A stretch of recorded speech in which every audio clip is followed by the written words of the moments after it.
ஆபதாம் அபஹர்த்தாரம் தாத்தாரம் சர்வசம்பதாம் லோகாபிராமம் ஸ்ரீராமம் பூயோ பூயோ நமாம்யஹம். ஸ்ரீராம ராம ராமேதி ரமே ராமே மனோரமே சஹஸ்ரநாம தத்துல்யம் ராமநாம வரானனே. இங்கு கூடியிருக்கும் ஆஸ்திகர்கள் அனைவருக்கும் சீதாராமர்களுடைய அனுகிரகம் கிட்ட வேணும்னு முதற்கண் பிரார்த்தித்துக் கொள்கிறேன். ஸ்ரீராமருக்கு முன், ஸ்ரீராமருக்கு பின் என்று இந்த 3 நாட்கள் தலைப்பு. ஸ்ரீராமன் பாரதத்துக்கே உயிர் நாடி போன்றவர். அவர் தன்னுடைய காலத்தில் என்ன நடந்தது அப்படிங்கிற சரித்திரத்தை ராமாயணத்தில் பலமுறை கேட்டிருக்கிறோம். ஆனால் ராமனுடைய காலத்துக்கு முன்னால் என்ன நடந்தது, எந்தெந்த அரசர்களெல்லாம் ஆண்டனர், அவர்களுடைய சரித்திரம் யாது, அதிலிருந்து நமக்கு என்ன தெரிந்து கொள்ள வேண்டும், ஸ்ரீராமனுடைய காலத்துக்கு பின்னால் ஆண்டதாறு, எதுவரை ஆண்டனர், அவர்களுடைய சரித்திரம் என்ன, அதிலிருந்து நாம் நம் வாழ்க்கைக்கு என்ன தெரிந்து கொள்ள வேண்டும், இதைத்தான் இன்றும் நாளையும் நாளை மறுநாளும் பார்க்க போகிறோம். முன் பின் என்று சொல்லும்போது தமிழிலே இடமுன் காலமுன் என்று 2 சொல்லுவதுண்டு. புரிவதற்காக சொல்லுகிறேன். 33 அமரர்க்கு முன் சென்னு கப்பந்தவிர்க்கும் கலியே துயிலழாய். இது ஆண்டாளுடைய திருப்பாவை பாசுரம். அமரர்க்கு முன் சென்று என்று கூறுகிறாள். அந்த இடத்திலும் முன் எனும் சொல் வருகிறது. பகவான் கண்ணன் அமரர்களுக்கு தேவர்களுக்கு ஆபத்து வரும்போது அவர்களுக்கு முன்னே செல்கிறார் என்று பாட்டில் உள்ளது. முன்னேன்னு சொன்னால் இடத்தால் முன்னே செல்லுகிறாரா, காலத்தால் முன்னே செல்லுகிறாரா? அவர்கள் நினைப்பதற்கு முன்னே செல்லுகிறார் ஒரு பொருள், அது காலத்தால்னு பொருள்படும். அவர்கள் நடக்கும் பாதைக்கு முன்னே நடக்கிறார், அப்படி என்றாலும் முன்னேன்னு சொல்லலாம். 2மே பெருமான் விஷயத்தில் சொல்ல முடியும். 6 தன் பக்தர்கள் இருந்தாலும் அவர்களை தனக்கு பின்னே விட்டுவிட்டு அவர்களுக்கு முன்னால் நடந்து காப்பவன் கண்ணன். அர்ஜுனனுடைய தேர் சாட்சி. கண்ணன் முன்னே நிற்கிறார் சாரதியாக, அர்ஜுனன் பின்னே இருக்கிறான் ரத்தியாக. கண்ணன் முன்னாலிருந்து தானே அத்தனை அம்புகளையும் தன்னுடைய திருமுகத்திலே ஏற்றார். பீஷ்மர் விட்ட அம்புகளாலே பொழியப்பட்டு இன்னைக்கும் திருவல்லிக்கேணி பார்த்தசாரதி பெருமாள் தன் முகம் முழுக்க பொழிந்து பொழிந்து சேவை சாதிக்கிறார். முகத்தில் பொலிந்திருக்கிறதுன்னு சொல்லலாம். முகப்பொலிவுனா ஒளின்னு அர்த்தம். இந்த இடத்துல அந்த ஒளியை அடியேன் சொல்ல வரவில்லை. அம்புகள் பட்டு பட்டு ஒரு ஒளியை வைத்து பொழிந்தா போல இருக்கிறது. அதுதான் கண்ணனுக்கு ஒலியாகவே ஒளியாகவே இருக்குமோ? அதனால் இடத்தால் முன்னே அமர்ந்தார்னு தெரிகிறது. காலத்தாலும் முன்னே. அர்ஜுனன் முதலானோருக்கு ஒரு ஆபத்து வருகிறது என்றால் ஆபத்து வருவதற்கு முன்னே தான் நடவடிக்கை எடுக்கிறார். கோகுலத்து குழந்தைகளுக்கெல்லாம் மழை பெய்த ஆபத்து, நெஜ ஆபத்து வந்து அவர்கள் தவிக்கிறதுக்கு முன்பாக கோவர்தனத்தை குடையாக பிடித்து விட்டார். அதனால் நினைப்பதற்கு முன்னால் காலத்தாலே முன்னால், நடப்பதற்கு முன்னால் இடத்தாலே முன்னால். இப்படி பகவான் நம்மை ரட்சிக்கும் போது இடத்தாலும் முன்னால் இருக்கிறார், காலத்தாலும் முன்னால் இருக்கிறார். இப்போ நம்முடைய தலைப்பில் இராமனுக்கு முன் இராமனுக்கு பின்னு இருக்கிறதே, இது இடத்தால் சொல்லுகிறதா காலத்தால் சொல்லுகிறதா? இப்போது நாம் பார்க்க வேண்டியது காலத்தாலே. ராமன் வாழ்ந்த காலம் இன்றல்ல, பல பல 1000 ஆண்டுகள், ஏன் லட்சக்கணக்கான ஆண்டுகளுக்கு முன்பே திரேதாயுகத்தின் நடுவில் ராமச்சந்திர பிரபுவினுடைய அவதாரம். அயோத்தி பட்டணத்திலே சித்திரை மாசத்தில் புனர்வசு நட்சத்திரத்தில் நவமி திதியிலே ஸ்ரீ ராமச்சந்திரனுடைய அவதாரம். ததச்ச துவாதசே மாசே சைத்ரே நவமிகே திதௌ கௌசல்யா அஜனயத் ராமம் என்று வால்மீகி பகவான் கூறுகிறார். கர்க்கடக லக்னத்திலே சித்திரை மாதத்திலே நவமி திதியிலே சூரிய வம்சத்தில் ராமன் அவதரித்தார். அயோத்தி மாநகரத்தில் அவதரித்தார். வெங்கதிரோன் குலத்துக்கோர் விளக்காய்த் தோன்றி என்னும் குலசேகராழ்வாருடைய பாசுரம். சூரிய குலத்தில் பிறந்தான்னு சொல்கிறோம். இக்ஷ்வாக்கு வம்சத்து அரசன்னு பார்க்கிறோம். ரகு மகாராஜா அவருடைய வழித்தோன்றல் ராகவன்னு ராமனுக்கு பெயர். ககுஸ்தமன்னவனுடைய வம்சத்தில் பிறந்தார், காகுத்தன்னு ராமனுக்கு பெயர். தசரதனுக்கு மகனாக பிறந்தார், தாசரதின்னு ராமனுக்கு பெயர். ராமன்கிற பேர் மட்டுமா பிரசித்தமாக இருக்கிறது? தாசரதி பிரசித்தி, காகுத்தன் பிரசித்தமான பேர். இடத்தை கொண்டு அயோத்தியாராமன், சாகேதராமன் அதை கொண்டு பேர். ரகுகுலத்திலே பிறந்தார் ராகவன். இப்படியெல்லாம் மற்ற பேருடைய பேரை வைத்தே தனக்கு பேர், ஊர் பேரை வைத்து தனக்கு பேர். இப்படியென்றோ ராமனின் பெருமை இருக்கிறது. இதை கருத்தில் கொள்வோமானால் ராமன்னு சொல்லுவோமா, அல்லது ராமன் தன் பெயரையே தனக்கு முற்பட்ட அரசர்களை கொண்டே வைத்து கொண்டிருக்கிறார்? ராமன்னு மட்டும் பேர் இல்லை, ராகவன்னு பேர். ஏன்? ரகு மகாராஜாவனுடைய வழியில் பிறந்ததுனாலே. காகுத்தன்னு பேர், ககுஸ்தமன்னவனுடைய வழித்தோன்றலாக இருக்கிறதுனாலே. தாசரதின்னு பேர், தசரதனுக்கு மகனாக பிறந்ததுனாலே. வெங்கதிரோன் குலத்துக்கோர் விளக்கு, சூரிய குலத்தில் அவதரித்தபடியாலே. அவருக்குன்னு பேர் இருக்கிறத விட அவருக்கு தன் மூதாதையர்களுடைய பெயர், தன் ஊரின் பெயர், இவற்றை சொல்லி சொல்லி தன்னை அடையாளம் காட்டிக்கொள்வதில் ஒரு தனி சிறப்பு இருந்திருக்கிறது. இதை வைத்து கொண்டுதான் ராமனுக்கு முன்னே காலத்தால் ஆறார் பிறந்தார்கள். அவர்களுடைய பெருமை என்ன? அனைத்தும் பல நூல்களிலும் காணப்படுகின்றன. இது ஒரு வால்மீகி ராமாயணத்தை தேடி அதிலிருந்து மட்டும் எடுத்துக்கொள்ள முடியாது. அதுதான் பிரதானம். வால்மீகி ராமாயணத்திலிருந்து தான் நிறைய செய்திகள் கிட்டும்.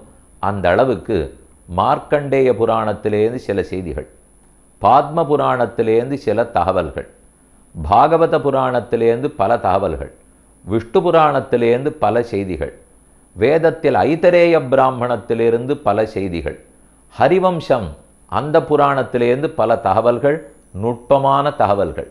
இது இத்தனையும் சேர்த்து பார்த்தோல்தான் ராமனுக்கு முன்னே யார் யார் அவதரித்திருந்தார்கள், அவருக்கு பின்னே என்ன நடந்தது. ஏன் மகாபாரத யுத்தத்தில் அபிமன்யுவாலே ஒரு மன்னன் கொல்லப்பட்டிருக்கிறான். அவன் ராமனுக்கு பின்னே பிறந்தவன். என்ன? மகாபாரத யுத்தத்தில் ராமனுக்கு பின்னே பிறந்தவர் அபிமன்யுவிடத்தில் தோற்றாரா? அப்படி கூட தோற்பார்களா என்று உங்களுக்கு தோணும். தோற்றிருக்கிறார். அத்தோடல்ல, கலியுகம் வரைக்கும் ராமனுக்கு பின்னே பிறந்தவர்கள் வந்திருக்கிறார்கள். ஏதுங்கிற சரித்திரமெல்லாம் தெளிவாக கொடுக்கப்பட்டிருக்கு. அவ்வளவு ஏன்? ராவணனாலே ராமனுக்கு முன்னே பிறந்த ஒரு அரசன் வெற்றி கொள்ளப்பட்டிருக்கிறான். ராவணன் திக்விஜயத்துக்காக புறப்பட்டு வரும்போது அயோத்தி பட்டணத்தில் இருந்த அனரண்யன்னு ஒரு ராஜா, அவர் இக்ஷ்வாகு குலத்து சூரிய குலத்து ராஜா, ராமனுக்கு முன்னே இருந்த அரசன். அனரண்யனை ராவணன் ஜெயித்திருக்கிறான் என்று விஷ்ணு புராணம் கூறுகிறது. அதனால் இக்ஷ்வாகு வம்சத்துக்கே சற்று ஒளி குன்றிற்று. ராமன் அவதரித்த பிற்பாடு அந்த குறையும் நீங்கிற்றுன்னு வியாக்கியானத்திலே ஆழ்வார்களுடைய பாசுரங்களின் உரையாசிரியர்கள் குறிப்பிடுகிறார்கள். இப்படி எத்தனையோ தகவல்கள் அனைத்தையும் கூட்டி பார்த்தால்தான் கிடைக்கும். அதனால் எல்லாருமே சிறப்பான ராஜாக்கள் என்று இல்லை. சிறப்பான ராஜாக்களும் இருந்திருக்கிறார்கள், ராமனை விட சிறப்பான அரசர்களும் இருந்திருக்கிறார்கள். அதே சமயம் இவரை பார்த்து இவரை போல் இருக்கக்கூடாது அப்படின்னு இருந்தவர்களும் இருந்திருக்கிறார்கள். அசமஞ்சஸ்ன்னு ஒருத்தர் இருந்தார், சகரனுக்கு மகன். எவ்வளவோ நல்லவனாகத்தான் இருந்திருக்க வேண்டும், ஆனால் நல்லவனாக இருக்கவில்லை. அவ்வளவு ஏன்? தண்டகன் அப்படின்னு ஆரம்பத்திலேயே ஒருத்தர் இருந்திருக்கிறார். தண்டகாரண்யம் தண்டகாரண்யம்னு காடு கேள்விப்படுகிறோம். ராமன் காட்டுக்கு போக வேணும்னு சொல்ல உடனே நேரடையும் இளங்கோவும் பின்பு போக எவ்வாறு நடந்தன எம்மி ராமாவோன் ஆழ்வார் பாசுரத்தின்படி முன்னால் ராமன், நடுவே சீதை, பின்னால் லக்ஷ்மணன், மூவருமாக காட்டுக்கு நடந்தனர். நேரிழையும் இளங்கோவும் பின்பு போக அப்படி ராமன் நடந்தார். அக்ரத பிரயோ ராமஹா சீதா மத்தியே சுமத்தியமா பிருஷ்டதட்டு தனுஷ்பாணிகி லக்ஷ்மணா அனுஜகாமானு ஸ்லோகம். எங்கு போக வேணும்னு கைகை கேட்டுக்கொண்டால் காட்டுக்கு போக வேண்டும் என்று. தண்டகாரண்யம் தண்டகாரண்யம்னு அடிக்கடி கேள்விப்படுகிறோம். இன்னைக்கு நீங்கள் அந்த இடத்த பார்க்கலாம். கஷ்டமான நிலம், போவதற்கு ரொம்ப அடர்ந்த காடுகள். உத்தரப்பிரதேசத்துக்கு தெற்கே வந்துவிட வேண்டும்.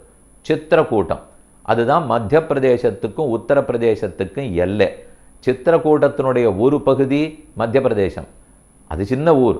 அந்த சின்ன ஊருடைய மற்றொரு பகுதி உத்தரப்பிரதேசம். அந்த சித்திரக்கூட்டத்திலிருந்து நேர தெற்கு நோக்கி நாகப்பூர் வரைக்கும், நாகபுரி கேள்விப்பட்டிருப்பீர்கள், மகாராஷ்டிரத்தில் இருக்கக்கூடிய விதர்ப தேசம் நாகபுரி, அது வரைக்கும் நேர் கோடு போட்டுங்க. சித்திரகூடத்திலேருந்து நாகப்பூர் வரைக்கும். மகாராஷ்டிரத்தினுடைய வடமேற்கு திசையில் இருக்கக்கூடிய நாசிக் பஞ்சவட்டி, அங்கே ஒரு புள்ளி கத்தி கோடு போடுங்க. நாகப்பூர், நாசிக் பஞ்சவட்டி, சித்திரக்கூட்டம், இதை ஒரு முக்கோணமாட்டம் போட்டால் அந்த இடம் முழுக்க தண்டகாரண்யம்ங்கிற காடு. அது 6 பேரில் இருக்கிறது. தண்டக ரிஷி. ரிஷின்னு சொன்னால், ரிஷின்னா ராஜாவாக இருந்தார், ராஜரிஷியாக இருந்திருக்க வேண்டும். ஆனால் தீயவனாக போக தண்டகன் காட்டில் இருந்து ரிஷிகளெல்லாம் தபஸ் பண்ணும்போது அவர்களுக்கு துன்பம் கொடுத்து கொண்டிருந்தார். அவரு ராமனுக்கு முன் பிறந்த அரசன்தான். அவன் பேரில் தான் தண்டகாரண்யமே வழங்குகிறது. நல்ல அசமஞ்சசம் ஒருத்தர் இருந்திருக்கார், அவரு நல்லவர் அல்லர். இந்த தண்டகனே பார்த்தால் நல்லவர் அல்லர். ஆனால் ராமன் அங்கே இருக்கிற அரக்கர்களையால் அழித்து முடித்த பிற்பாடு அந்த காடு தவத்துக்கு மிகவும் ஏற்றதாக ஆக்கப்பட்டது. இப்படி பல பல செய்திகள், இதை பல நூல்களிலிருந்து தேடி பிடித்துத்தான் தெரிந்து கொள்ள வேண்டும். ராமராஜ்யம் ராமராஜ்யம்னு சொல்கிறோம். முன்னாடி இருக்கிற அரசர்கள்லாம் எப்படி இருந்திருக்கிறார்கள்னு பார்த்துனுட்டால் அதை வைத்து கொண்டு அதை கைவிளக்கு புத்தகமாக கொண்டுதான் ராமச்சந்திரன் நாட்டையே ஆண்டிருக்கிறார். மேலும் அவர் காட்டுக்கு 14 ஆண்டு போனத்திற்கே இது காரணம் சொல்கிறது உண்டு. வெறுமனே நாட்டிலேயே இருந்து அரசனுக்கு குமாரனாக இருந்து அப்படியே அரசனாகிவிட்டால் நன்மை தீமைகள் தெரியாமலே போய்விடும். அதற்காக காட்டுக்கு போய் கஷ்டங்களை எல்லாம் சந்தித்து பல ரிஷிகளுடைய திருவடிகளில் இருந்து நல்ல அர்த்தங்களை தர்மசாஸ்திரம் என்னான்னு தெரிந்து கொண்டு திரும்பி நாட்டை ஆண்டாள். பிரஜைகள் சுகமாக இருப்பார்கள். அதற்காக நல்ல அனுபவம் வரட்டும். சொகுசு வாழ்க்கையோட நாட்டை ஆளக்கூடாது, அது புரியட்டும்ங்கிறதுக்காகத்தான் தசரதன் காட்டுக்கே திட்டமிட்டு அனுப்பி வைத்தார் என்று சொல்றது உண்டு. ராமனுக்கு ஒரு விருப்பம், ரிஷிகளிடத்திலிருந்து நிறைய கேட்டுக்கொள்ள வேண்டும்னு, அதனால் சென்றார்னு சொல்லலாம். இப்படி பல, ராமனுக்கு முன்னால் பல அரசர்கள், ராமனுக்கு பின்னால் குஷனும் லவனிடத்திலேருந்து ஆரம்பம். லவகுஷர்கள் குஷலவர்கள்னு கேள்விப்பட்டிருப்பீர்கள். அதை போல லக்ஷ்மணனுக்கு பிள்ளைகள், பரதனுக்கு பிள்ளைகள், இவர்களுக்கெல்லாம் ராஜ்யத்தை பிரித்து கொடுத்துருக்கார் ராமன். அதற்கப்புறம்தான் தான் புறப்பட்டு வைகுந்தத்துக்கு போய்விட்டார். அதுவே 11,000 ஆண்டுகள் கழித்து. தசவருஷ சஹசிராணி தசவருஷ சதானிச்சன்னு வால்மீகி பகவான் கூறுகிறார். ஒரு 10,000 ஆண்டு 10,100 ஆண்டு சேர்த்தா 11,000 ஆண்டு. ராமன் நாட்டை ஆண்டது 11,000 ஆண்டு. அதில் முதல் 39 ஆண்டுகள் நாட்டை ஆளவில்லை. 12 வயசுக்கு தான் கல்யாணம், 25 வயசுக்கு காட்டுக்கு போனார், 39 வயதுக்கு திரும்பி வந்தார், பட்டாபிஷேகம் நடந்தது. அதிலிருந்து 11,000வது வருஷம் வரைக்கும் அவர் தான் ராஜ்யத்தை ஆண்டிருக்கிறார். அப்படின்னா ராமராஜ்யம்ங்கிறது எவ்வளவு சிறப்பாக இருந்திருக்கணும். அவர் அப்படி ஆள்றதுக்கு வேண்டிய தகவல்கள், அதற்கு வேண்டிய வழிகாட்டுதல்கள்லாம் முன்னே இருக்கும் அரசர்களிடத்திலிருந்து ஒவ்வொன்றா பெற்றிருக்கிறார். நல்லதெல்லாம் தெரிந்து கொண்டிருக்கிறார், எப்படி தீயது கூடாதுன்னு தெரிந்து கொண்டிருக்கிறார். அதனால் தான் அவரால் அப்படி ஆள முடிந்தது. ஒருத்தர் ஒரு கேள்வி கேட்டார், ராமராஜ்யம் ராமராஜ்யம்னு சொல்லுகிறீர்களே, அதென்ன மக்களாட்சியாக இருக்குமா, தேர்தல் முறை இருக்குமா, ஜனநாயகமா, சர்வாதிகாரமா, மன்னராட்சியா, எப்படி இருக்கும் அப்படின்னு அவருடைய கேள்வி. அரசியல் முறை எப்படி இருக்கும்னு அந்த கேள்வியில் இருக்கே தவிர நாடு எப்படி சுபிக்ஷமாக இருக்கும் அதைத்தானே முதல்ல தெரிஞ்சு கொள்ள வேண்டும். கண்டிப்பாக மன்னராட்சி தான் இருந்தது. ராமன் தான் மன்னன், ராமனுக்கு நாம் எல்லாரும் பிரஜைகள் தான், ராமனுக்கு பல்லாண்டு பாடி ஸ்தோத்திரம் பண்ணி கொண்டிருந்தவர்கள் தான். எந்த மக்களாட்சி தேர்தல் முறையெல்லாம் இருக்கவில்லை. அப்படித்தான் இருக்க வேண்டுமன்னா, மன்னன் நல்லவராக இருக்கிறார் என்றால் ராமனைப் போல மன்னன் இருக்கும்போது அந்த மன்னனுக்கு நான் அடிமையாக இருக்கிறேன்னு சொல்லிக்கொள்வதில் நமக்கு ஒன்றும் குறையில்லையே. ராமோ ராமோ ராமயிதி பிரஜானாம் அபவன் கதாக ராமபூதம் ஜெகதபூது ராமே ராஜ்யம் பிரசாசதி என்னே வால்மீகி சொல்லுகிறார். ராமன் வேறு தாங்கள் வேறு அப்படின்னு அந்த நாட்டு மக்கள் நினைச்சதே இல்லையா. ராமனே தாங்கள், அவர்தான் சுவாமி. ஒவ்வொரு மாதம் புனர்வசு நட்சத்திரம் வரும்போதும் கோவில் கோவிலாக ஏறி இறங்கி அர்ச்சனை பண்ணுவார்கள். என்னால் ராமனிடத்தில் எவ்வளவு பிரியத்தோடு இருந்திருக்கிறார்கள். அதனால் ராமராஜ்யம்னு பார்க்கும்போது மற்றதெல்லாம் கணக்கில் கொள்ள வேண்டாம். அவர் மன்னராட்சியாகவே இருக்கட்டும், அவருக்கு அடுத்தது அவர் மகனே ஆள்வதாக இருக்கட்டும், மக்களை எப்படி பார்த்து கொண்டார் அதுதான் வால்மீகி ராமாயணம் ஆரம்பத்திலே சொல்லப்பட்டிருக்கு. அதை முதல்ல சொல்லுகிறேன். ராமராஜ்யம் எப்படி இருந்ததுங்கிறத பார்ப்போம். அதை சொல்கிறச்சேவே கூடவே அந்த சுவாமி இன்னொரு கேள்வி கேட்டார். ராமராஜ்யம்னா என்னான்னு ஒரு கேள்வி. ராமர் நாட்டை ஆண்டிருக்கிறார், ராமாயணம் இப்படி தான் கதை நடந்தது, இதை எப்படி நாங்கள் நம்பன்னு கேட்பார்கள். இடத்தை போய் பார்த்து கொள்வோம். இக்ஷ்வாகுவினிடத்திலிருந்து மனு இக்ஷ்வாகு ஸ்தாபித்தது அயோத்தியா, சரைவை பற்றி வருகிறது, அயோத்தி மாநகரத்தின் நிலை பற்றி வருகிறது, மற்றும் சித்திரக்கூடம் இருக்கிற இடம், நாசிக் பஞ்சவட்டி இருக்கிற இடம், சீதா அவதரித்த இடம், கிஷ்கிந்தை இருக்கும் இடம், ராமேஸ்வரம் இருக்கும் இடம், அதற்கு இருக்கிற தூரம், இது இத்தனை ராமாயணத்திலும் பத்மபுராணத்திலும் ஹரிவம்சத்திலும் உள்ளதே. ஒன்றும் மாறாமல் இன்றும் இருக்கிறதே. நம்ம குழந்தைகளை கூட்டின்னு போய் புஸ்தகத்தையும் கையில் வச்சுப்போம், இதோ இடம் சொல்லப்பட்டிருக்கிறது பாருங்கள்னு காட்டுங்கள், இதோ இடம் இருக்கிறது கண்ணுக்கு நேரம் பார்த்து கொள்ளலாம். கட்டடங்கள் மாறி இருக்கலாம், காடுகள் மாறி இருக்கலாம், நதியின் போக்கு கூட சற்று மாறி இருக்கலாம், ஆனால் அனைத்தும் அங்குதான் இருக்கும். அப்படின்னா அயோத்தியிலே இந்த இடத்தில் தான் ராமன் அவதரித்தார், அயோத்தியில் அவதரித்தார்னு சொல்லுகிறீர்கள், இந்த இடத்தில் தான் ராமர் அவதரித்தார்னு சொல்ல முடியுமானால் எத்தனை லட்சம் ஆண்டுகள் ஓடி இருக்கின்றன? இத்தனை ஆண்டுகளாக வால்மீகி எழுதின காலத்திலிருந்து இங்கு அவதரித்தார்னு வால்மீகி ராமாயணத்தில் இருக்கும், அயோத்தியில் அவதரித்தார்னு தான் இருக்கும். அரண்மனை எங்கிருந்ததுன்னு இருக்கும், இன்னைக்கு அரண்மனை இருக்கிறது.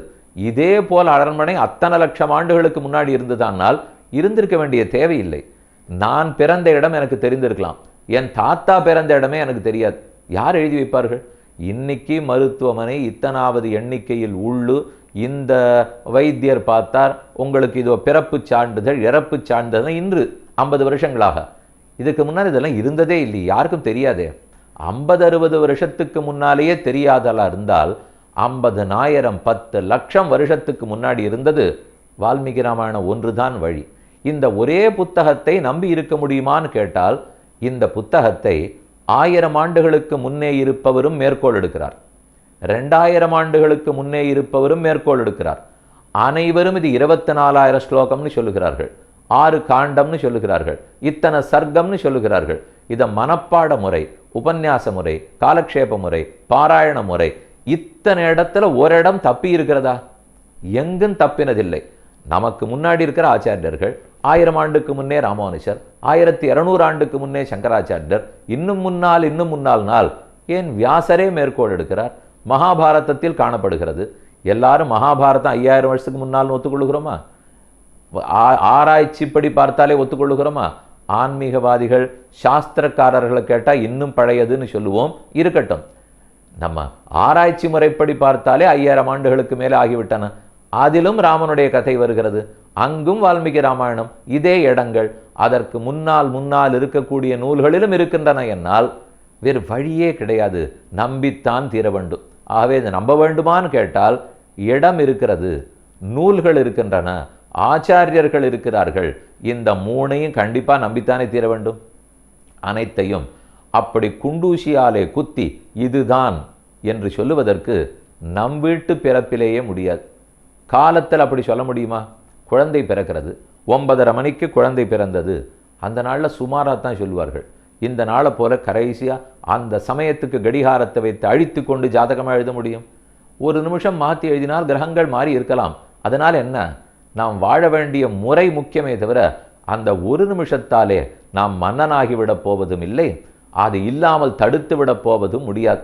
என்னைக்குமே ராமன்தான் மன்னன், என்னைக்குமே நாம தான் பிரஜைகள்.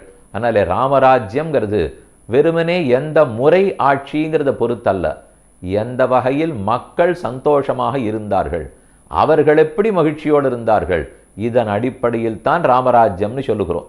ஒரு சில ஸ்லோகங்களை மட்டும் சொல்லுகிறேன், ராமாயணத்திலிருந்தும் பார்ப்போம், மற்ற இடத்துலேருந்து சொல்கிறேன். ராமராஜ்யத்தை சொல்லும்போது குடும்பி யோஹ்ய சித்தார்த்தா அகாஸ்வதன தானியவான் காமீவான கதர்யோவா நிருஷம்சா பருஷ குவச்சித் திரஷ்டும் சக்கியம் அயோத்தியாயாம் நாவித்வான் நச்சநாஸ்திகா சர்வே நராஷ்ச நாரியஷ்ச தர்மசீலாக சுசம்யதாக. அந்த ஊரில் பூட்டு சாவி கடை பார்க்க முடியாது, படிக்காதவனை பார்க்க முடியாது, திருடனை பார்க்கவே முடியாது. யாருமே நல்லவர்களாகத்தான் இருந்திருக்கிறார்கள். அப்படி தீயவர்களாக இருந்தால் அரசன் பார்த்து தானே தண்டனை கொடுத்து திரித்து விடுவார். அங்கே சர்வே நராஷ்ச நாரியஷ்ச தர்மசீலாக, தர்மத்தின் வழி நடக்க வேண்டும்னு பெண்கள் ஆண்கள் இருவருக்கும் ஆசை. முதிதாக சீலவிருத்தாபியாம், தர்மத்தின் வழி நடந்து அதனாலேயே ஆனந்தமாக விளங்கினார்கள். சத்தியம்தான் இருக்கும், அசத்தியம் என்றும் இருந்ததில்லை. நா குண்டலி, ந அமகுட்டி, ந அஸ்ரக்வி, நால்பபோகவான். உணவுக்கு பஞ்சம் இருந்ததே இல்லை. தண்ணீருக்கு தட்டுப்பாடு கிடையாது. அதிவிருஷ்டி அனாவிருஷ்டிங்கிற பேச்சே இல்லை. அதிக மழை வெள்ளக்காடு, மழையே இல்லை பஞ்சக்காடு, ரெண்டும் இல்லை. நாமிருஷ்டபோஜி நாதாத்தா, நாப்பெங்கத நிஷ்கிறது இருக்கு. நானாஹிதாக்னிர்யஜ்வா நக்ஷுத்ரோவா நச்ச தஸ்கரஹா. ஆறும் திருடர்களே இல்லை, தாழ்ந்தவர்கள் இல்லை, பொய் சொல்றவர்கள் இல்லவே இல்லை. நாஸ்திகோ நான்ருதி வாபீத் ந கச்சித் அபகுஸ்ருதா. கல்வி கேள்விகளில் சிறக்காதவர்களே இல்லை. நான் அசூயகா, பொறாம பிடிச்சவன் கிடையாது. நான் அசக்தா, நான் அவித்வான், படிக்காதவன் இல்லை, ஆற்றல் இல்லாதவனே இல்லை. நாத்திகன் இல்லவே இல்லை. நான் ருதீவாபி ந அனுதீவாபி, பொய் பேசவன் இல்லே இல்லை. ந தீனஹா க்ஷிப்த சித்தஹா வா வியாதிதஹா வாபி கஷ்சன திரட்டும் சக்கியம் அயோத்தியாயாம் நாபிராப்ஜன் அபக்திமான் தீர்காயுஷோ நராக. எல்லாரும் ஆரோக்கியத்துக்கு குறவில்லாமல் இருந்தார்கள், நீண்ட ஆயுளோடு இருந்தார்கள். சர்வே தர்மம் சத்தியஞ்ச சம்ஸ்ருதாக, எல்லாரும் தர்மத்தின் வழி. சகிதாக புத்திர பௌத்ராச்ச, பேரன் பேத்தி, கொள்ளு பேரன் கொள்ளு பேத்தி, எள்ளு பேரன் எள்ளு பேத்தியோடு இருந்தார்கள்ங்கிறார். இன்று மகன் இருக்கும்போது தந்தை இருக்கிறாரா, தந்தை இருக்கும்போது மகன் இருக்கிறாரா, மகள் இருக்கிறாரா, அதுவே சந்தேகத்துக்கு இடம். அவ்வளவுதான் ஆயுள், அவ்வளவுதான் ஆரோக்கியம். மாத்திரைகளை நம்பித்தான் வாழ்ந்து கொண்டிருக்கிறோம். இப்படி சுத்தி சுத்தி ஆரோக்கிய கேடு இருக்கிற நாளில் அங்கே எப்படி இருந்தது? இத்தனை பெரிய ராமாயணத்தில் பார்த்தால் பெரும் பெரும் நோய்கள் வந்தன அப்படின்னு காணப்படவில்லை, வராது.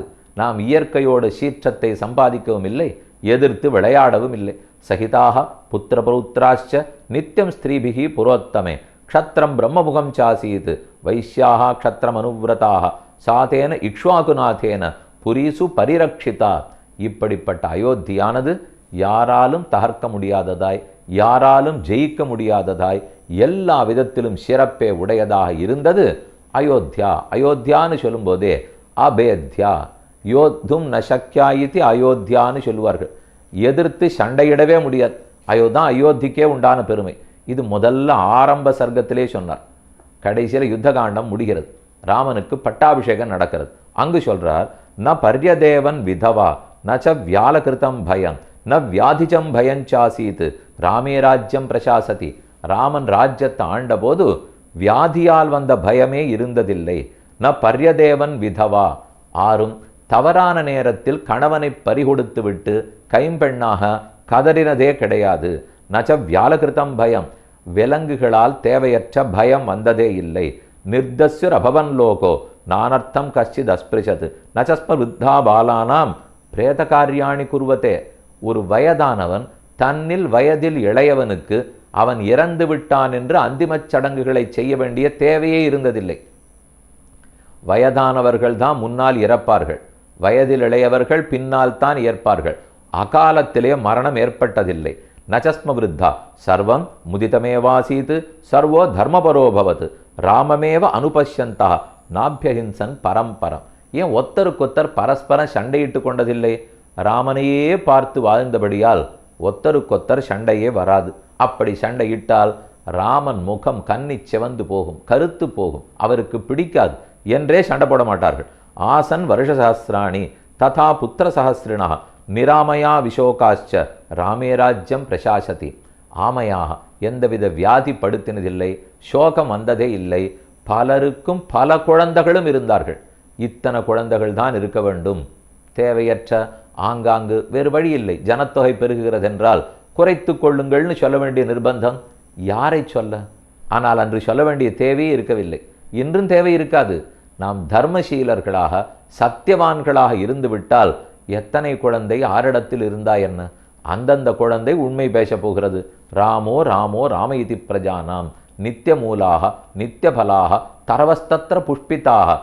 மரம் பூக்க வேண்டிய காலத்தில் பூக்கும், காய்க்க வேண்டிய காலத்தில், பழுக்க வேண்டிய காலத்தில், அந்தந்த ருத்துக்கள். வசந்த ருத்துன்னு இப்படி தான் இருக்கும், ஹேமந்த ருத்து இப்படித்தான். மழைக்காலம் மாறாது, பூமி வெப்பம் அடையாது, கடல் மட்டம் உயராது. ஸ்வகர்மசு பிரவர்த்தந்தே துஷ்டா ஸ்வைரேவ கர்மபி ஆசன் பிரஜா தர்மபராராமே சாசதி நான்ருத்தாக. தர்மத்தில் ஊக்கமுடைய ராமன் எப்போதும் ஒழுங்கு ஆளுவார். அவர் மரியாதா புருஷோத்தம் ராம், அவனே புருஷோத்தமன். மரியாதையை மாற்ற மாட்டார். மரியாதானாஞ்ச லோகானாம் கர்த்தா காரயிதாச்ச சகான்னு சொல்லுவார்கள். லோகத்திலே இதுதான் சட்டம், இதுதான் சிறப்பு, இதுதான் தர்மம்னால் அந்த தர்மத்தை சொல்லிக் கொடுப்பவர் அவரே, செய்து காட்டுவரும் அவரே, நம்மை செய்விப்பவரும் அவரே. பிராதிருபி சகித ஸ்ரீமான் ராமோ ராஜ்யம் அகாரயத் தர்மம் யசஸ்யம் ஆயுஷ்யம் ராஜ்யாஞ்ச விஜயாவகம். இப்படிப்பட்ட தர்மராஜ்யமாக ராமனாண்டார் என்று சொல்லுகிறோமே, இதுதான் எல்லாருக்கும் பிடித்தமானது. ராமராஜ்யம் இருக்கணும் நாம் அனைவரும் ஆசைப்படுகிறோம். அப்படித்தான் வால்மீகி பகவான் சொல்லியிருக்கார். அந்த ஆசை நிறைவேறணும் என்னால் அந்த ஆசைப்படி நாம் முதல்ல வாழ முயற்சிக்க வேண்டும். ராமன் எப்படி விருப்பப்பட்டார், அவர் எப்படி தன் மூதாதையர்களிடத்திலிருந்து வாழ்க்கை முறையை தெரிந்து கொண்டார், அது என்ன சூரிய குலம், ஏது இக்ஷ்வாக் வம்சம், ஏன் மனுங்கிறவர் எப்படி இத்தனை பேரையும் படைத்திருக்கிறார், இந்த அடிப்படையை பார்ப்பதற்குத்தான் கூடியிருக்கிறோம்.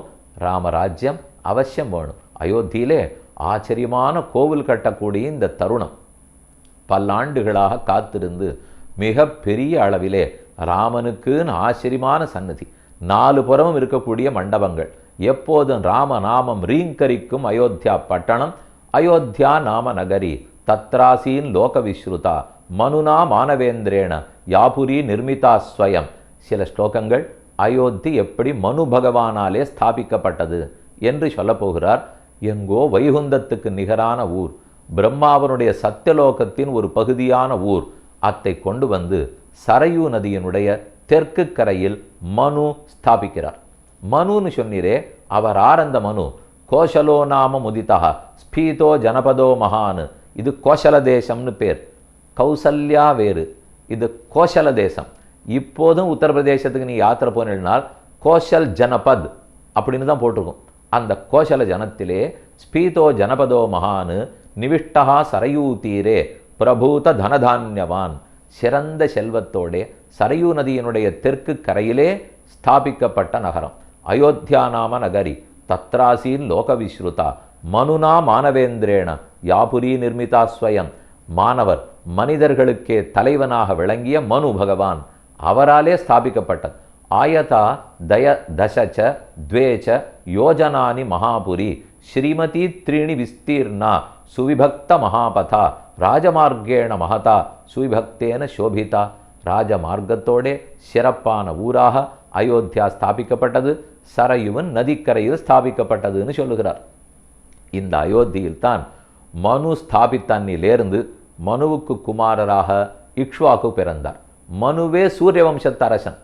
சூரியனுக்கு குமாரன் மனு, மனுவுக்கு குமாரன் இக்ஷ்வாக்கு. இந்த பேரெல்லாம் பகவான் ஸ்ரீ கிருஷ்ணராலே பகவத்கீதையில் சொல்லப்பட்டது. இந்த ஸ்லோகம் அடிக்கடி நீங்கள் கேள்விப்பட்டிருப்பீள். 4வது அத்தியாயம் பகவத்கீதை 4வது அத்தியாயத்தினுடைய தொடக்கத்தில் சொல்றார், விவஸ்வான் மனவே பிராக மனு இக்ஷ்வாக்கவே பிரவீத். விவஸ்வான்னா சூரியன். விவஸ்வான்கிற சூரியன் மனுவுக்கு சொல்லி கொடுத்தார்.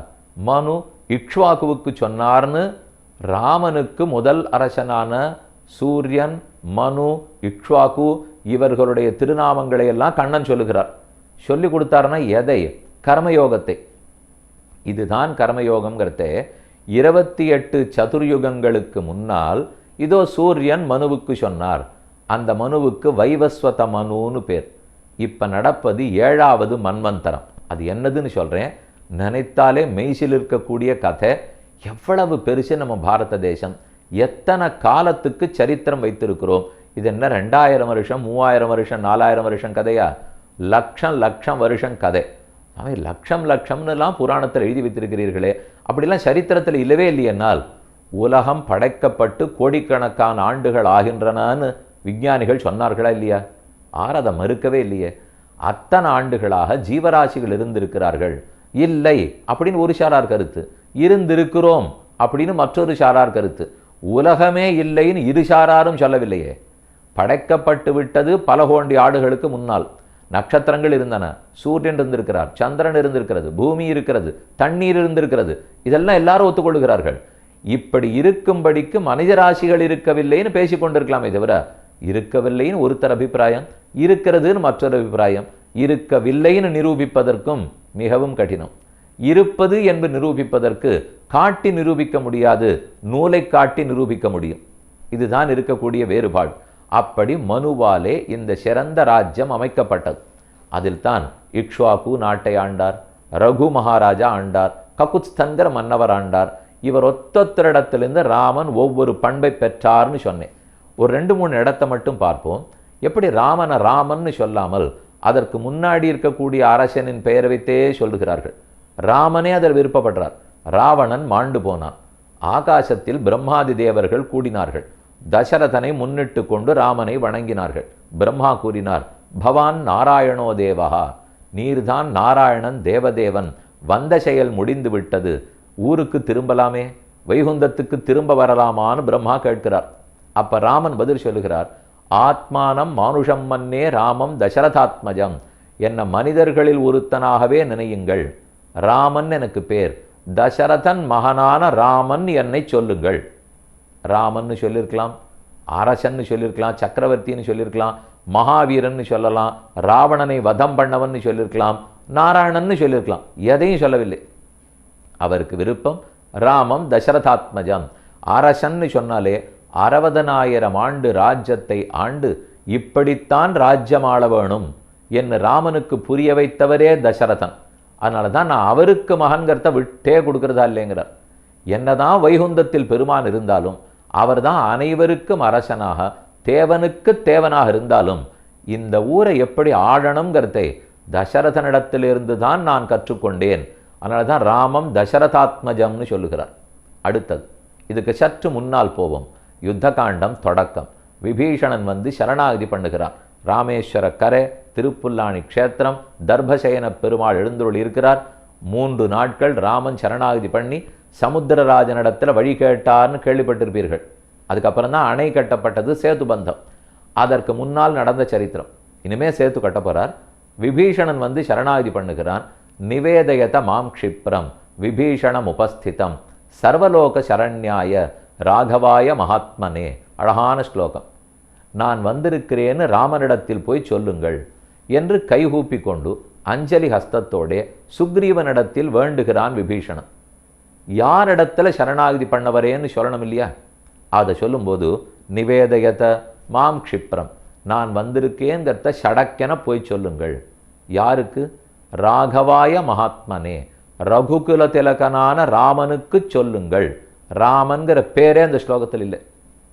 விபீஷணம் உபஸ்திதம் சர்வலோக சரண்யாய, அனைத்துலகும் தொழும்படிக்கு நிற்கும் பெருமானிடத்தில், ராகவாய ரகுகுலத்து பெருமானிடத்தில், மகாத்மனே மிகச்சிறந்த பெருமானிடத்தில். ராமன்கிற பேரே இல்லை, ராகவன்கிற பேரு தான் இருக்கிறது. பல இடத்துல கோவில்களில் போய் சேவிங்க. திருவவ்வளூர், திருவள்ளூருக்கு போனால் வீரராகவ சுவாமி, ராமசுவாமின்னு பேர் இருக்கு. கும்பகோணத்துக்கு போனால் ராமசுவாமியாக தான் பெருமாள் இருக்கார். ஆனால் ராமர் சந்நிதின்னு இருக்கலாமே தவிர ராகவன் சந்நிதி அப்படிங்கிறதுக்கு ஒரு தனி சிறப்பு இருக்கே. அவ்விடத்தில் என்ன சிறப்பு தெரியுமா? ரகு மகாராஜா எல்லாரிடத்திலும் இரக்கமே காட்டியவர். பிராணிகளாக இருந்தால் கூட ரட்சிப்பார். மனிதர்களில் யார் வந்து காப்பாற்றணும்னு சொன்னாலும் உடனே ரட்சிப்பார். தான் அரசனாயிற்றே என்று அகங்காரத்தை காட்டவே மாட்டார். ரகு ராட்சச சம்பாதம்னு சொல்லுவார்கள். விலங்குகளை காப்பாற்றிருக்கார், அரக்கர்களை காப்பாற்றியிருக்கிறார்.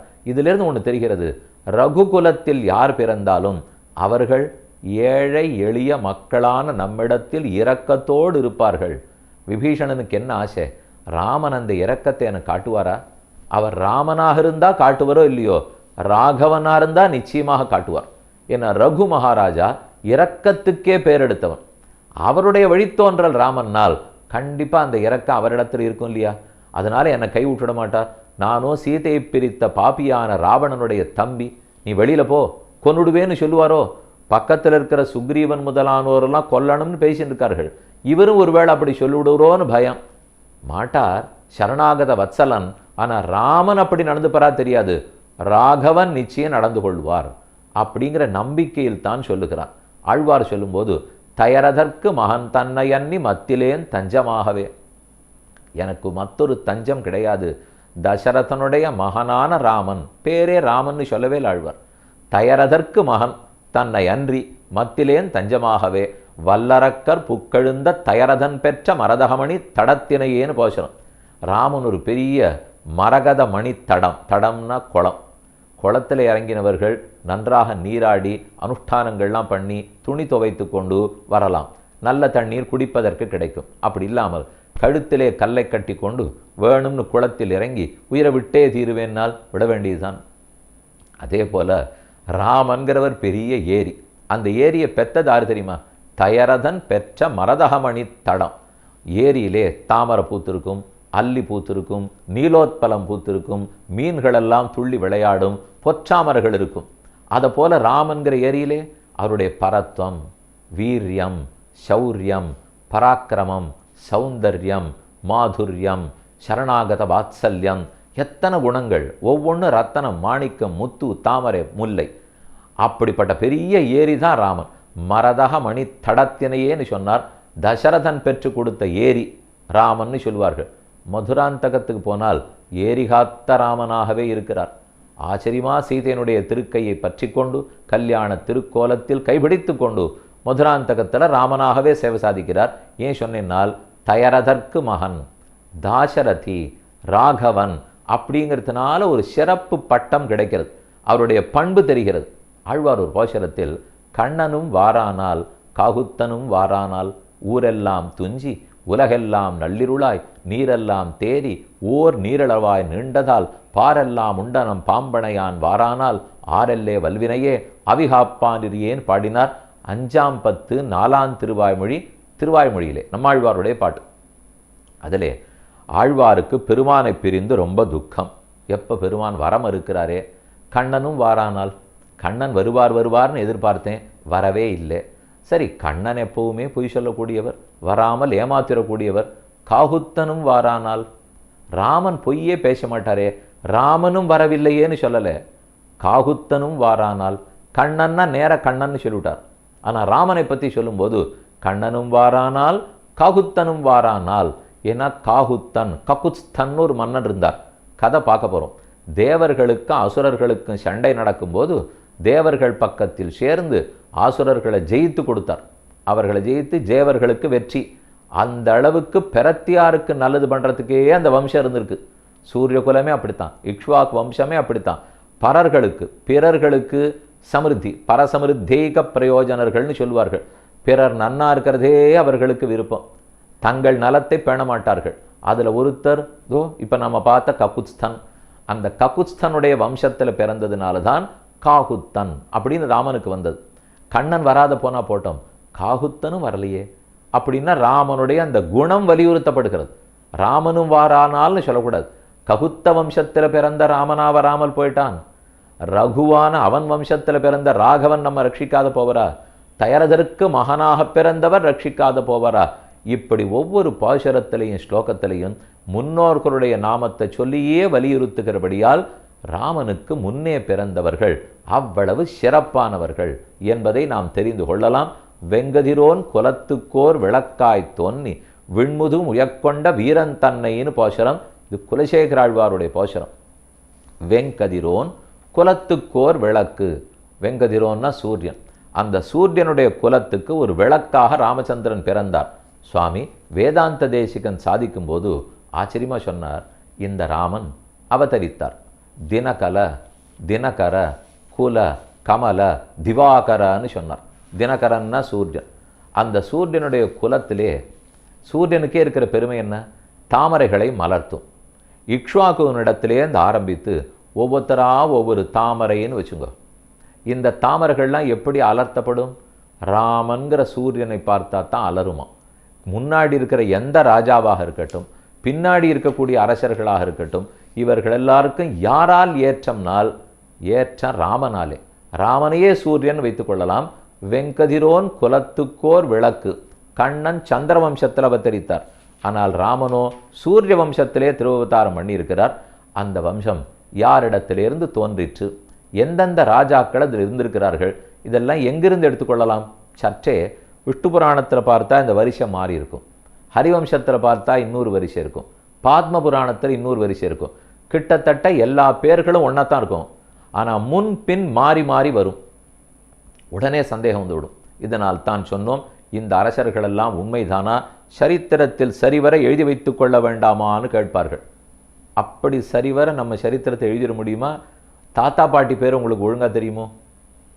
முத்தாத்தா கொள்ளு தாத்தா நிச்சயம் தெரியாது. 7 தலைமுறைக்கு தீட்டு காக்க கூட தெரியும்.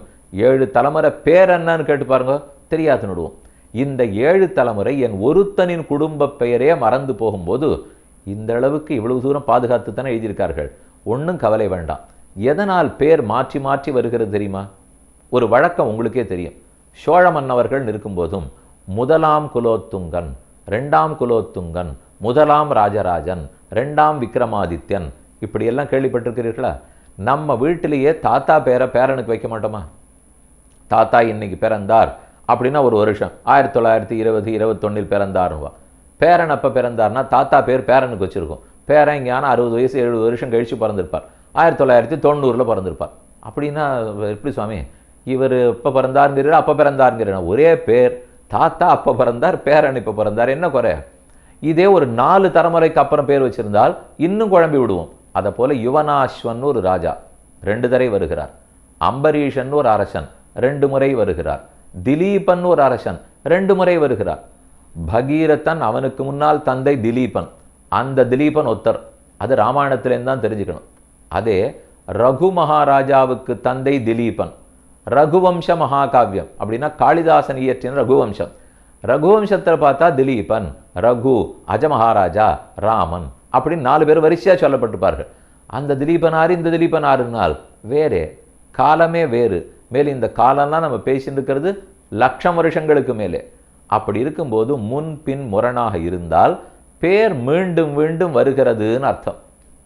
இந்த ஆண்டு இவர் பிறந்தார், இந்த ஆண்டு அவர் பிறந்தார்னு ஆண்டு கணக்கு இருக்காது.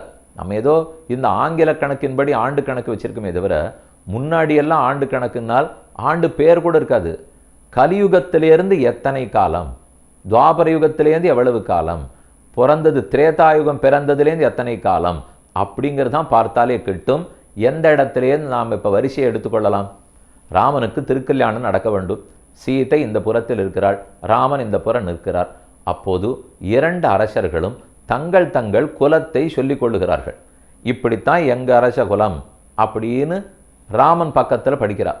இதுதான் எங்கள் குலம் அப்படின்னு சீதையினுடைய பக்கத்தில் படிக்கிறார்கள். அது சிறப்பான வழியாகத்தான் இருக்கணும்.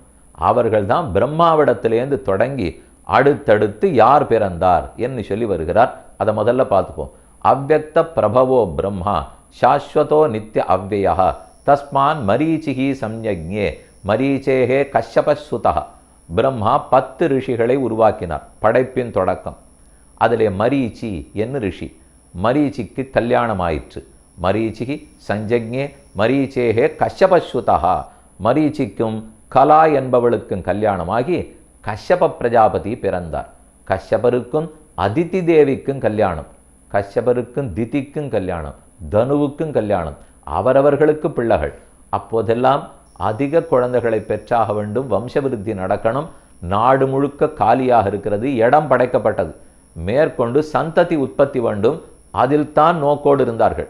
மேலும் அவர்கள் எல்லாரும் தபஸ்விகளாக இருந்து தவத்தின் வலிமையாலே சிறப்பான குழந்தைகளை பெற்றவர்கள்.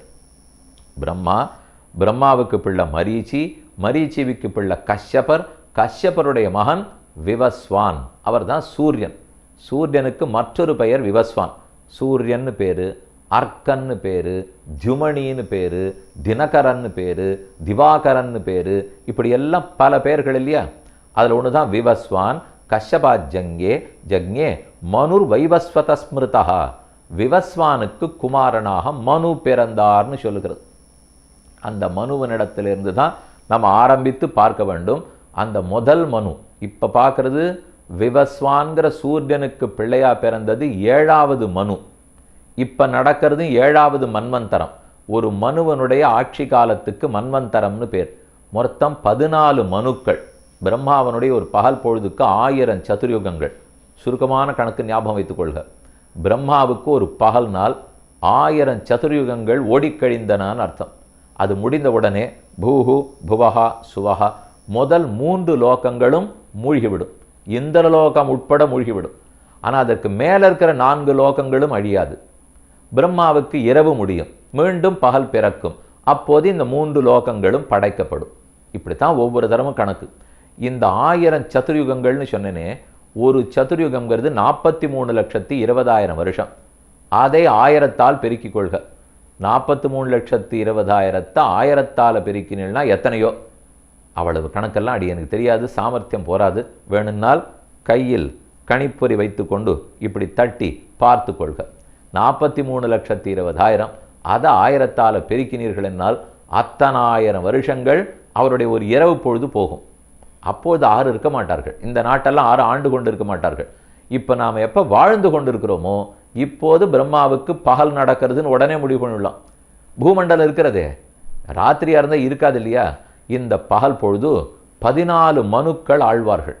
ஒவ்வொரு மனுவுக்கு 71 சதுர்யுகம்னு சுமாராக வச்சுங்க, சரியாக குத்தா வச்சுக்க வேண்டாம். 14 71 கிட்டத்தட்ட 1000 வந்துடும் இல்லையா? 71 சதுர்யுகங்கள்னால் 43,20,000. அதை 71ஆல் பெருக்கிக் கொள்க. 14 மனுக்கள் வந்துட்டு போவா. அதில் முதல் மனு ஸ்வயம்புவ மனு. இந்த கதை நீங்கள் கேள்விப்பட்டிருப்பீள். முதல் மனுவுக்கு ஸ்வயம்புவ மனு பிரம்மாவிடத்திலே அவர் பிறந்தார், அவர் தான் ஸ்வயம்புவ மனு. 2வது மனு ஸ்வாரோச்சிஷ மனு, 3வது உத்தம மனு, 4வது தாமச மனு. தாமச மனுவனுடைய காலத்தில் தான் கஜேந்திர மோட்சம் நடந்தது. எவ்வளவு பழசு! நாம் பார்த்த ராமாவதாரமே இத்தனை பழசுன்னு சொல்லச்சே, இன்னும் பழையது கஜேந்திர மோட்சம். அந்த பெருமாள் கருட வாகனத்தில் ஓடோடி வந்து ரட்சித்தாரே, அவருக்கு ஹரி என்று திருநாமம். அது அந்த 4வது மன்வந்தரத்தில் நடந்தது.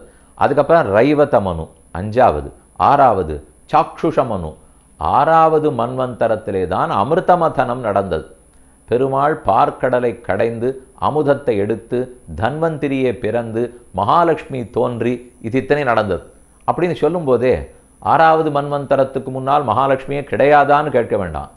அவள் ஒரு அவதாரம் எடுத்தது 6வது மன்வந்தரத்தில். எப்போதும் மகாலட்சுமி வைகுந்தத்தில் இருக்கிறாள், திருமார்பை விட்டு பிரியாமலே இருக்கிறாள், ஒரு குறையும் இல்லை. 7வது மனு ஸ்ராத்த தேவர்னு அவருக்கு பேர். அவருக்கு தான் வைவஸ்வத மனு, வைவஸ்வத மனுன்னு சொல்லுகிறோம். இப்போது வைவஸ்வத மனு தான் ஆண்டு கொண்டிருக்கிறார். அதனால தான் சங்கல்பத்தின் போது வைவஸ்வத மன்வந்தரே அஷ்டாவிம்சதி தமே கலியுகே பிரதமே பாதே பாரத வருஷே பரதகண்டே சகாப்தே மேரோஹோ தட்சிணே பார்ஸ்வேன்னு சொல்கிறோமே. இப்போ நடக்கிறது வைவஸ்வத மன்வந்தரத்திலே 28வது சதுர்யுகம். அஷ்டாவிம்சதி தமேன்னு சொல்கிறதுனால் 20 மொத்தம் 71. 71 28வது சதுர்யுகம் நடந்து கொண்டிருக்கிறது. அதில் 4வது யுகமான கலியுகத்தில் உள்ளோம். இந்த மனுவுக்கு வைவஸ்வத மனுன்னு பேர். இவருக்கு ஸ்ராத்த தேவர்னு பேர் இருக்கிறதாகவும் தெரிகிறது.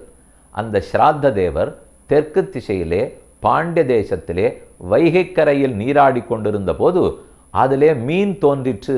அதுதான் மத்ஸ்யாவதாரம்னும் பாகவத புராணத்தில் காணப்படுகிறது. அதனால் எவ்வளவு நீண்ட மன்வந்தரம், ரொம்ப நீண்ட காலம். அதில் மத்ஸ்யமூர்த்தியை பார்த்தவரும் இந்த ஸ்ராத்த தேவர் தான். அடுத்தது ராமனுக்கு மூத்தவராக இருந்தவரும் இதே ஸ்ராத்த தேவர் தான்னால் மத்ஸ்யாவதாரம் முதல் அவதாரம். ஸ்ரீராமாவதாரம் மத்ஸ்ய கூர்ம வராக நரசிம்ம வாமன பரசுராம ராம 7வது அவதாரம். இத்தனை அவதார காலங்கிறது கிருத்தயுகத்திலேருந்து ஓடி இருக்கும். மத்ஸ்யாவதாரம் நடந்தது கிருத்தயுகம், ராமாவதாரம் நடக்கிறது திரேதாயுகம். மத்ஸ்யாவதாரமே இவர் கையில் மீன் குட்டி துள்ளி விளையாடித்தான் நாள். அந்த மனு எவ்வளவு பழைய மனுவாக இருப்பார். அவர் தான் வைவஸ்வத மனு, ஸ்ராத்த தேவர்னு பேர். அது இந்த மன்வந்தரம். இது முடிந்த பிற்பாடு 8வது மனுக்கு சாவர்ணி மனுன்னு பேர், 9வதுக்கு தக்ஷ சாவர்ணின்னு பேர், 10வதுக்கு பிரம்ம சாவர்ணின்னு பேர், 11வதுக்கு தர்ம சாவர்ணின்னு பேர், 12வதுக்கு ருத்ர சாவர்ணின்னு பேர், 13வதுக்கு தேவ சாவர்ணின்னு பேர், 14வதுக்கு இந்திர சாவர்ணின்னு பேர். இப்படித்தான் 14 மன்வந்தரங்கள். அதனால் இவர்களெல்லாம் மனுக்கள். மனுங்கிறவர் ஒத்தர் இல்லை, 14 மனுக்கள். ஒவ்வொரு மனுவுக்கும் எவ்வளவோ பெருமை. இப்போது நாம் பார்க்கும் மனு வைவஸ்வத மனு. அவர் தான் 7வது மனு. அந்த விவஸ்வான் மனுகு பிரஜாபதி பூர்வம் இக்ஷ்வாகுஷ்ச மனோசுதா. அந்த மனுவுக்கு இக்ஷ்வாகு குமாரனாக பிறந்தான். தம் இக்ஷ்வாகு அயோத்தியாயாம் ராஜானம் வித்தி பூர்வகம். தொடக்கத்திலிருந்து இக்ஷ்வாகுதான் அயோத்திக்கு மன்னன் என்பதை கொள்க. இக்ஷ்வாகோஸ்து தசுத ஸ்ரீமான் குக்ஷிரித்தேவ விஸ்யுதா. அடுத்தது இக்ஷ்வாகுவுக்கு குக்ஷி பிறந்தார், குக்ஷிக்கு விகுக்ஷி பிறந்தார், விகுக்ஷேஸ்து மகாதேஜாக பாணப்புத்திர பிரதாபவான். பாணஸ்ய அவனுக்கு பாணன் பிறந்தான், பாணனுக்கு அனரண்யன் பிறந்தான். அனரண்யன் பேர் வருது பார்த்தீர்களா? ராவணனால ஜெயிக்கப்பட்டவன்னு சொன்னேனே. அப்படின்னு வால்மீகி ராமாயணத்தில் இல்லை, அப்படின்னு விஷ்ணு புராணத்தில் இருக்கிறது. இது என்ன ஒரு இடத்துல இருக்கே ஒரு இடத்துல இல்லையென்னால் அதை 2-3 விதமாக பார்க்கலாம். எல்லா செய்தியும் ஒரு புராணத்திலே சொல்லணும்னால் அந்த புராணமே 4 லட்சம் ஸ்லோகத்திலேருந்து 5 லட்சம் ஸ்லோகம் ஆகும். யாரும் படிக்க வரமாட்டார்கள். ஒரு சில செய்திகள் ஒரு புராணத்தில் இருக்கும், மற்ற சில செய்திகள் மற்ற புராணத்தில் இருக்கும். இதைத்தான் சர்வசாகா பிரத்யய நியாயம்னு சொல்லுவார்கள். வேதத்திலேயே கூட ரிக்வேதத்தில் இந்த சில செய்திகள் இருக்கும், யஜுர்வேதத்தில் அந்த சில செய்திகள், சாமவேதத்தில் இந்த சில தகவல்கள். வாசிக்கிறவர் நம் ஆச்சாரியர்கள் அனைத்தையும் பார்த்து இல்லாத சாக்கைகள் கிளைகள் படிக்க இயலாததெல்லாம் பார்த்து இது சர்வம் சமஞ்சசம், இப்படி ஒன்றுக்கொன்று முரண்பாடு இல்லாமல் ஒருங்க விட்டேன்னு ஆச்சாரியர்கள் எழுதுவார்கள். ஏன்னா நம்மால் இதெல்லாம் தேடி கண்டுபிடிக்கிறதே நடக்காது. ஒரு வால்மீகி ராமாயணம் 24,000 ஸ்லோகம், ஒரு ஹரிவம்சம் எத்தனையோ ஆயிரம், விஷ்ணு புராணம் 6,000 ஸ்லோகம், மகாபாரதம் 1.25 லட்சம் ஸ்லோகம். நம்மால் என்ன கண்ணில் விளக்கண்ணை வைத்துக்கொண்டு பூதக்கண்ணாடி வைத்துக்கொண்டு எந்தெந்த பேர் எங்கெங்கே இருக்குன்னு தேடவா முடியும்? அதெல்லாம் சாத்தியமே இல்லை. அது யாருக்கு? நம்ம ஆச்சாரியர்கள், ராமானுஜாச்சாரியர், வல்லபாச்சாரியர், சைத்தன்யர், சங்கராச்சாரியர், எவ்வளோ பெரிய ஆச்சாரியர்களாக இருந்திருக்கிறார்கள். அத்வைத்தம், துவைத்தம், விசிஷ்டாத்வைத்தம், இந்த 3ஐ வளர்த்து கொடுத்த 3 ஆச்சாரியர்கள். அவர்களெல்லாம் சிறந்த பௌராணிகர்கள். இந்த புராணத்தை பார்த்து பார்த்து வேதத்தோட அதை ஒப்பிட்டு பார்த்து இதுதான் சரி. என்ன நமக்கு இன்று புராணங்கள் உண்மையாக இருக்குமோ? வேதாந்தம் என்பது உண்மையாக இருக்குமா? சட்டுன்னு கேள்வி கேட்கிறார்கள். எவ்வளவு தைரியம் இருந்தால் அந்த கேள்வி கேட்போம். ஆதிசங்கர பகவத்பாதர், ராமானுஜாச்சாரியர் எவ்வளவு வாசித்தவர்கள், எவ்வளவு உண்மை தெரிந்தவர்கள், தாங்கள் எவ்வளவு ஆச்சார அனுஷ்டான சீலர்களாக இருந்திருக்கார்கள். இந்த கேள்விகள்லாம் அவர்களுக்கு கேட்க தெரியாதா?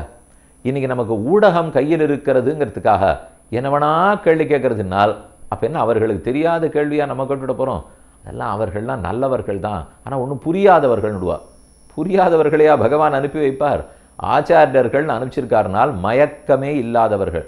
மயர்வர மதிநலம் அருளினான்னு சுவாமி நம்மாழ்வார் சொல்லுகிறார். எந்த ஐயத்துக்கோ திரிவுக்கோ இடமில்லாமல் பெருமாள் அனுப்பி வைத்திருக்கிறார். அதனால் அவர்கள் பார்த்து குழப்பம் இருந்திருந்தால் எப்பவோ நீக்கி இருப்பார்கள். அவர்கள் குழம்பாமல் இத்தனை புத்தகங்களையும் ஆராய்ந்து இதுதான் உண்மை, இதுதான் நீங்களும் நம்ப வேண்டும்னு சொல்லிவிட்டால் அதற்கு மேலே நாம கேள்வி கேட்டுக்கொண்டு இந்த இடத்தில் தான் பிறந்தாரா, இதிகாச புராணங்கள் பிற்சேர்க்கைகளா, எப்போது சேர்க்கப்பட்டிருக்கும், உத்தரகாண்டம் எழுதப்பட்டதா எழுதவே படவில்லையா, ஆழ்வார்கள் பாசுரங்கள்லாம் காலத்தாலே மிகவும் பிற்பட்டதா, இதெல்லாம் நமக்கு இருக்கிற சின்ன அறிவு. திரும்பி பார்த்தா கார்த்தால வேலைக்கு போகணும். இப்படியா அவர்கள்லாம் இருந்திருக்கார்கள்? அதுவே வேலையாக இருந்தார்கள், அதுவே கடமையாக இருந்தார்கள். நமக்கு 100 கடமைக்குள்ள 100 வேலைக்குள்ள இது ஒரு வேலை. ஒரு வேலை அப்படி இதை படிக்கிறதுனால தான் என்னென்னமோ சந்தேகங்கள் கேட்குறோன்னு நினைக்கிறேன். இதுவே வேலையாக படிச்சிருந்தோன்னா இந்த சந்தேகம்லாம் வந்திருக்காது. ஏன்னா ஆன்மீகத்திலே நம்பிக்கைங்கிறது வந்துவிட்டால் எல்லாமே துல்லியமாக புரியும். ஆனால் நம்ம தப்பாக புரிஞ்சுக்கிறது, புரிந்த பிற்பாடு நம்ப வேண்டும் நினைக்கிறோம். இங்கே அது இல்லை. சாஸ்திரம் இருந்தாலே நம்பி வாசிக்க ஆரம்பித்தால் தானே அத்தனை தெளிவோடு புரியும். ஏன் அப்படி? நம்பிக்கை தான் முதலானால் கண்ணால் பார்க்க முடியாத பிரம்மத்தை பற்றி விசாரம் பண்ணி கொண்டிருக்கிறோம். கண்ணால் காண முடியாத தொட முடியாத ஆத்மாவை பற்றி பேசி கொண்டிருக்கிறோம். அப்படி இருக்கும்போது எப்படி நம்பிக்கை இல்லாத மேலே போக முடியும்? நம்பி விட்டால் அப்புறம் ஆராய்ச்சிக்கே இடம் இல்லை என்னால் யாரு சொன்னார்கள்? நம்பின விஷயத்தில் ஆராய்ச்சி பண்ணக்கூடாதா? அப்படி பண்ணக்கூடாதுன்னா நம்ம புத்தியில் தான் ஏதோ கோளாறுன்னு அர்த்தம். நன்னா நம்புவோம், நம்பி ஆராய்ச்சி பண்ணுவோம். இப்போதும் பலரும் விஞ்ஞானிகள் ஆராய்ச்சி பண்ணி கொண்டிருக்கிறார்கள். ஆராய்ச்சி பண்ணும்போதே முன்னாடி இருக்கிறதெல்லாம் தப்புன்னு வைத்துக்கொண்டு ஆராய்ச்சியாளர் பண்ணுவார்கள்? நிச்சயமாக மாட்டார்கள். அதன் அடிப்படையில் தான் மேற்கொண்ட ஆராய்ச்சி. இன்னும் கேட்டா அந்த ஆராய்ச்சியில் முன்னாடி இருக்கிறது தப்புன்னு கூட முடிவு வரலாம். அதனால் என்ன, தப்புன்னு முதல்லே தெரிந்தால்தான் ஆராய்ச்சியை தொடங்குவேன்னு சொல்ல வேண்டியதே இல்லை. மேலே இதில் தப்பு வரப்போவதும் இல்லை. விகுக்ஷஸ்து மகாதேஜாக பாணப்புத்திர பிரதாபவான் பாணஸ்யது மகாதேஜாக அனரண்யா பிரதாபவான் அனரண்யாத்து பிருதுர்ஜக்ஞே, அனரண்யனிடத்திலே பிருது பிறந்தான். அடுத்தது திரிசங்கு, அந்த பிருத்துவுக்கு திரிசங்கு, திரிசங்குஸ்து பிருத்தோரபி, திரிசங்கு கேள்விப்பட்டிருப்பீர்கள். அனரண்யாத் திரிசங்கோர் அபவத் புத்திரா துந்துமாரோ மகாயசாக, திரிசங்குக்கு ஹரிச்சந்திரன் பிறந்தான் கேள்விப்பட்டிருப்பீர்கள். ஹரிச்சந்திரனுக்கு லோகிதாட்சன் பிறந்தான், உண்மை. ஆனால் ஹரிச்சந்திரன் லோகிதாட்சன் பேரு இங்கே ராமாயணத்தில் விடப்பட்டுள்ளது, இங்கே இல்லை. அதனால தான் சொன்னேன், இதை இன்னொரு கோணத்தில் பார்க்க வேண்டும். இதே ராமாயண கதை ஒவ்வொரு சதுர்யுகத்திலையும் நடக்குமா இல்லையா? இப்போ நாம் இருக்கிறது 28வது சதுர்யுகம், வைவஸ்வத மன்வந்தரம். இதுக்கு முன்னாடி 27வது சதுர்யுகம், அதிலும் திரேதாயுகம். 26வது, அதிலும் திரேதாயுகம். எல்லா அவதாரங்களும் எல்லா சதுர்யுகத்திலும் உள்ளன. அதில் நடந்திருக்கக்கூடிய அங்கு நிகழ்ச்சிகளெல்லாம் சற்று முன்பின் மாறி இருக்கலாம். இப்போ எழுதப்பட்ட ஸ்ரீராமாயணம் இந்த சதுர்யுகத்தினுடைய ராமாயணமா? அது நமக்கு தெரியாது. இதுக்கு முன் சதுர்யுகமாக இருக்கலாம், பல சதுர்யுகங்கள் முன்னாடியும் இருக்கலாம். நம்ம கையில் கிடைச்சிருக்கிற ராமாயணம் இது ஒன்று தான் ராமாயணங்கிறது இல்லை, சதகோடி பிரவிஸ்தரமான ராமாயணம். 100 கோடி ஸ்லோகங்களோட பிரம்மாவனுடைய சத்தியலோகத்தில் மூல நூல் உள்ளது. அதுலேருந்து சிதறின ஒவ்வொரு பகுதி கூட நாம் ஒவ்வொரு பக்கம் வாசிச்சுட்டு இருக்கலாம். இது அடுத்த சதுர்யுகம் வரும்போது இதில் இருக்கிற சில ஸ்லோகங்களோட இன்னும் பல ஸ்லோகங்கள் சேரலாம். ஆனால் மொத்தமாக சேர்த்து ஒரு இடத்துல இருக்கு. இது இத்தனையும் சேர்த்து ஒரு இடத்து அந்த புஸ்தகம் கிடைச்சிதான் தேவையில்லையென்னால் இந்த புஸ்தகத்தை படித்து முடிப்போம். அப்புறம் அந்த புத்தகத்துக்கு போக 24,000 ஸ்லோகத்தில் 240 ஸ்லோகம் பார்த்தாலே ரொம்ப உயர்ந்தவர்கள் ஆயிடுவோம். அப்புறம் 2400, அப்புறம் 24,000, அப்புறம் 2,40,000 சொல்லிட்டு இருக்கிறது 100 கோடி ஸ்லோகங்களை பற்றி. அதனால் நம் மனத்துக்கும் வாக்குக்கும் எட்டாத விஷயத்தில் மனம் போனபடிக்கு கேள்வி மட்டும் எழுப்பி கொண்டு லாபம் இல்லை. இது பல ஆண்டுகள் பழமையானது, ஊழி காலமாக பழமையானது, அத்தனை ஆச்சாரியர்களாலும் எடுத்தாளப்பட்டது. இது இல்லை என்று நிரூபிப்பதற்கு வழியே நம்மிடத்தில் கிடையாதது. மேலும் இந்த பெயர்கள் அத்தனையும் விடுவோம், வேண்டாம். ஆனால் இந்த பெயர் உள்ள அரசர்களுடைய பண்புகள் என்ன சொல்லப்பட்டுள்ளனவோ அது தேவையா இல்லையா? நான் அரசனான்னு கேட்டால் ஒவ்வொருத்தர் அரசன். அவனவன் சரீரத்துக்கு அவனவன் அரசன், அவனவன் வாழ்க்கைக்கு அவனவன் அரசன். அரசர்கள் அத்தனை பேரும் தொண்டர்கள், மக்களுக்கு தொண்டர்களாக இருக்கட்டும், இறைவனுக்கு தொண்டர்களாக இருக்கட்டும். ஆனால் இந்த வரிசை எந்த வரிசையில் இருந்தார்கள், பேர் திரும்பி வருகிறதே, இதெல்லாம் பெரிய விசாரத்துக்கு இடமே இல்லை. மிக மிக பழமையானது, பல முறை நடந்திருக்கிறது, பல ஆச்சாரியர்களாலே மேற்கோள் காட்டப்பட்டது. அதுதான் அதன் அடிப்படை. திருச்சங்கோர் அபவத் புத்திரஹா துந்துமாரோ மகாயசாக. துந்துங்கிறவன் அழித்தவன் துந்துமாரன்னு பேர். துந்துமாரன் இடத்திலே யுவனாஸ்வன் பிறந்தான். யுவனாஸ்வனுக்கு மாந்தாதா பிறந்தான். மாந்தாதுஸ்து சுதஸ்ரீமான் சுதந்திர் உபபத்தியத. மாந்தாதாவுக்கு புருகுத்சன் ஒரு பிள்ளை, அம்பரீஷன் ஒரு பிள்ளை, அதே முச்சுகுந்தன் ஒரு பிள்ளை என்றும் காணப்படுகிறது. அந்த அம்பரீஷர் வேற அம்பரீஷர். ஆரம்பத்திலே குக்ஷி விகுக்ஷி நாபாகன்னு பார்த்தோமே, அந்த நாபாகனுக்கு மகனா பிறந்தவர் வேற அம்பரீஷர். ஏகாதசி துவாதசி மகாத்மத்தை சொன்ன அம்பரீஷர் வேறே. புருகுத்சனுக்கு பிறந்து, அதாவது மாந்தாதா அதுக்கப்புறம் புருகுத்சன், அவனோட பிறந்த அம்பரீஷர் அவர் வேறே. மேலும் மாந்தாதுஸ்து சுதஸ்ரீமான் சுசந்திர் உபபத்தியத சுசந்தேரபி புத்திரௌ துவௌ துருவசந்திகி பிரசேனஜித். அதுலேருந்து மேலே சொல்றார், அவனுக்கு பரதன் பிறந்தான், அவனிடத்தில் அசித்தன் பிறந்தான். ராமனுக்கு ரொம்ப நாள் முன்னாடி பரதன்னு பேர் வருது பாருங்க. ராமன் தம்பி பரதனானால் அதற்கு பல தலைமுறை முன்னாடியும் பரதன் இருந்திருக்கார். ராமனுக்கு தம்பியாகவும் பரதன் இருந்திருக்கார். அதற்கு பின்னால் சகரன் பிறந்தான். சகரஸ்ய அசமஞ்சஸ்து பாகுன்னு ஒருத்தன், அவனுக்கு சகரன் பிறந்தான். சகரனுக்கு அசமஞ்சஸ், அசமஞ்சஸுக்கு அம்சுமான், அம்சுமானுக்கு திலீபன், திலீபனுக்கு பகீரதன், பகீரதனுக்கு ககுத்ஸ்தன், ககுத்ஸ்தனுக்கு ரகு, ரகுவுக்கு அஜன், அஜனுக்கு அதுக்கு மேலே சொல்கிறார் ரகோஸ்து புத்திர தேஜஸ்வி பிரவருத்த புருஷாதகா கல்மாஷபாதோப்யபவத் தஸ்மாத் ஜாதஸ்து சங்கணஹா. கல்மாஷபாதன் ரகு, ரகுவுக்கு அஜன், அஜனுக்கு தசரதன், தசரதனுக்கு ராமன். இது ஒரு வரிசை. இன்னொரு வரிசை ஏன் இப்படி சொல்ல வேண்டியிருக்குன்னால், ஒரு காரணம் சொன்னேன், முன் சதுர்யுகத்தினுடைய வரிசையாக இருக்கலான்னு. இன்னொரு காரணம், 4 பிள்ளைகள் இருந்திருந்தால் இந்த நூலில் ஒரு பிள்ளை பேர் மட்டும் வந்திருக்கலாம், அடுத்த நூலில் இன்னொரு பிள்ளை அவன் சந்ததியை சொல்லியிருக்கலாம். இக்ஷ்வாக்குன்னு எடுத்துக்கிறோம், அவருடைய ஒரு மகன்னு பார்த்து மேலே போய்டுறோம், அவருக்கு 10 பிள்ளைகள். 10 பிள்ளைகளில் ஒரு மகனிடத்திலேருந்து ராமன் வந்தாருங்கிறது இந்த புஸ்தகத்தில் இருக்கும். அடுத்த பிள்ளைனிடத்தில் யாருங்கிறது இன்னொரு பாத்மபுராண புஸ்தகத்தில் இருக்கும். நம்ம இதை ரெண்டையும் வைத்துக்கொண்டு இதனை இப்படியே மாறி இருக்கே அப்படியே மாறி இருக்கேன்னால் அந்தந்த பிள்ளைகளுடைய வம்சம், அதுவும் ஒரு காரணம்னு கொள்க. அடுத்து சுதர்சனஹா சங்கணஸ்ய அக்னிவர்ணஹா சுதர்சனாத். சுதர்சனர் பிறந்தார், சங்கணனுக்கு சுதர்சனன், சுதர்சனனுக்கு அக்னிவர்ணன். சீக்கிரகஸ்து அக்னிவர்ணஸ்ய, அக்னிவர்ணனுக்கு சீக்கிரகன், அவனுக்கு மரு, மருவுக்கு பிரசுருகன், அவனுக்கு அம்பரீஷன். இதோ கடைசியாக ஒரு அம்பரீஷர் பிறக்கிறார், அவனுக்கு நகுஷன், அவனுக்கு யயாதி, அவனுக்கு நாபாகன். இந்த யது, யயாதி, நகுஷன், புரூரவா இந்த பேரெல்லாம் சந்திர வம்சத்தில் வரும். இந்த பேரெல்லாம் இப்போ சூரிய வம்சத்தில் வருகிறது. அதே பேரோடு இருந்திருக்கிறார்கள்னு அர்த்தம். நாபாகஸ்து யயாதிஜா நாபாகஸ்ய பபுவாஜ அஜாத்து தசரதோபவத்து. அஜன் பிறந்தார், அஜனுக்கு தசரதன் பிறந்தார், தசரதனுக்கு ராமன் அவதரித்தார். அஸ்மாத் தசரதா ஜாதவ் பிராதரோ ராமலக்ஷ்மணோ. அந்த தசரதனிடத்திலிருந்து ராமனும் லக்ஷ்மணனும் பிறந்தார்கள்னு சொன்னார். இதெல்லாம் கல்யாண பிரகரணத்தின் போது என்ன நடந்தது அப்படிங்கிற சரித்திரம் பார்த்தோம். இது ஒரு வரிசை வரைக்கும் வச்சுப்போம். சிலர் சொல்றது உண்டு 35வது மன்னனாக ராமன் இருந்தான் என்னும் சொல்லுவார்கள். இல்லை இல்லை 70வது மகன்தான் லவகுஷர்கள் அப்படின்னு சொல்றது உண்டு. 69வது தலைமுறையாக ராமன் இருந்தார். எங்கதிலிருந்து சுவாமி மனுவனிடத்திலேருந்து ஆரம்பித்து, இல்லை இக்ஷ்வாகுவனிடத்திலேருந்து ஆரம்பித்து இத்தனை தலைமுறைனா 60-70 தலைமுறைகள். ராமனுக்கு அப்புறமும் பல திரேதாயுகத்தில் இருக்கிற மிச்சம் ஆண்டுகள் முழுக்க இருந்து, துவாபரயுகம் முழுக்க இருந்து, துவாபரயுகத்தினுடைய கடைசியிலான மகாபாரத யுத்தம். அந்த யுத்தத்தில் அபிமன்யுவினால ஒரு அரசன் அடிபட்டு விழுந்திருக்கணும்னா எவ்வளவு நாள்? அவ்வளவு நீண்ட வம்சம் பரம்பரை. தர்மவர்மான்னு ஒரு ராஜா இருந்திருக்கார், சோழ தேசத்து மன்னவன். சோழ தேசத்தவர்களுக்கும் இக்ஷ்வாக்கு வம்சத்தவர்களுக்கும் நெருங்கின தொடர்பு. இது ஆழ்வார் பாசுரங்களில் பல இடங்கள்லையும் பார்க்கலாம். 800 வருஷத்து பழமையான வியாக்கியானங்கள்லையும் காணப்படுகிறது. அந்த தர்மவர்மாங்கிற ராஜா விபீஷணனை சந்திச்சிருக்கார். விபீஷணிடத்தில் வேண்டிக் கொண்டு தர்மவர்மாவனுடைய பிரார்த்தனையின்படிதான் அயோத்தியில் ஆராதனத்தில் இருந்த ஸ்ரீரங்க விமானம், பிரணவாகார விமானம், இன்று 2 காவிரிகளுக்கு நடுவிலே ஸ்ரீரங்கத்தில் பிரதிஷ்டை பண்ணப்பட்டது.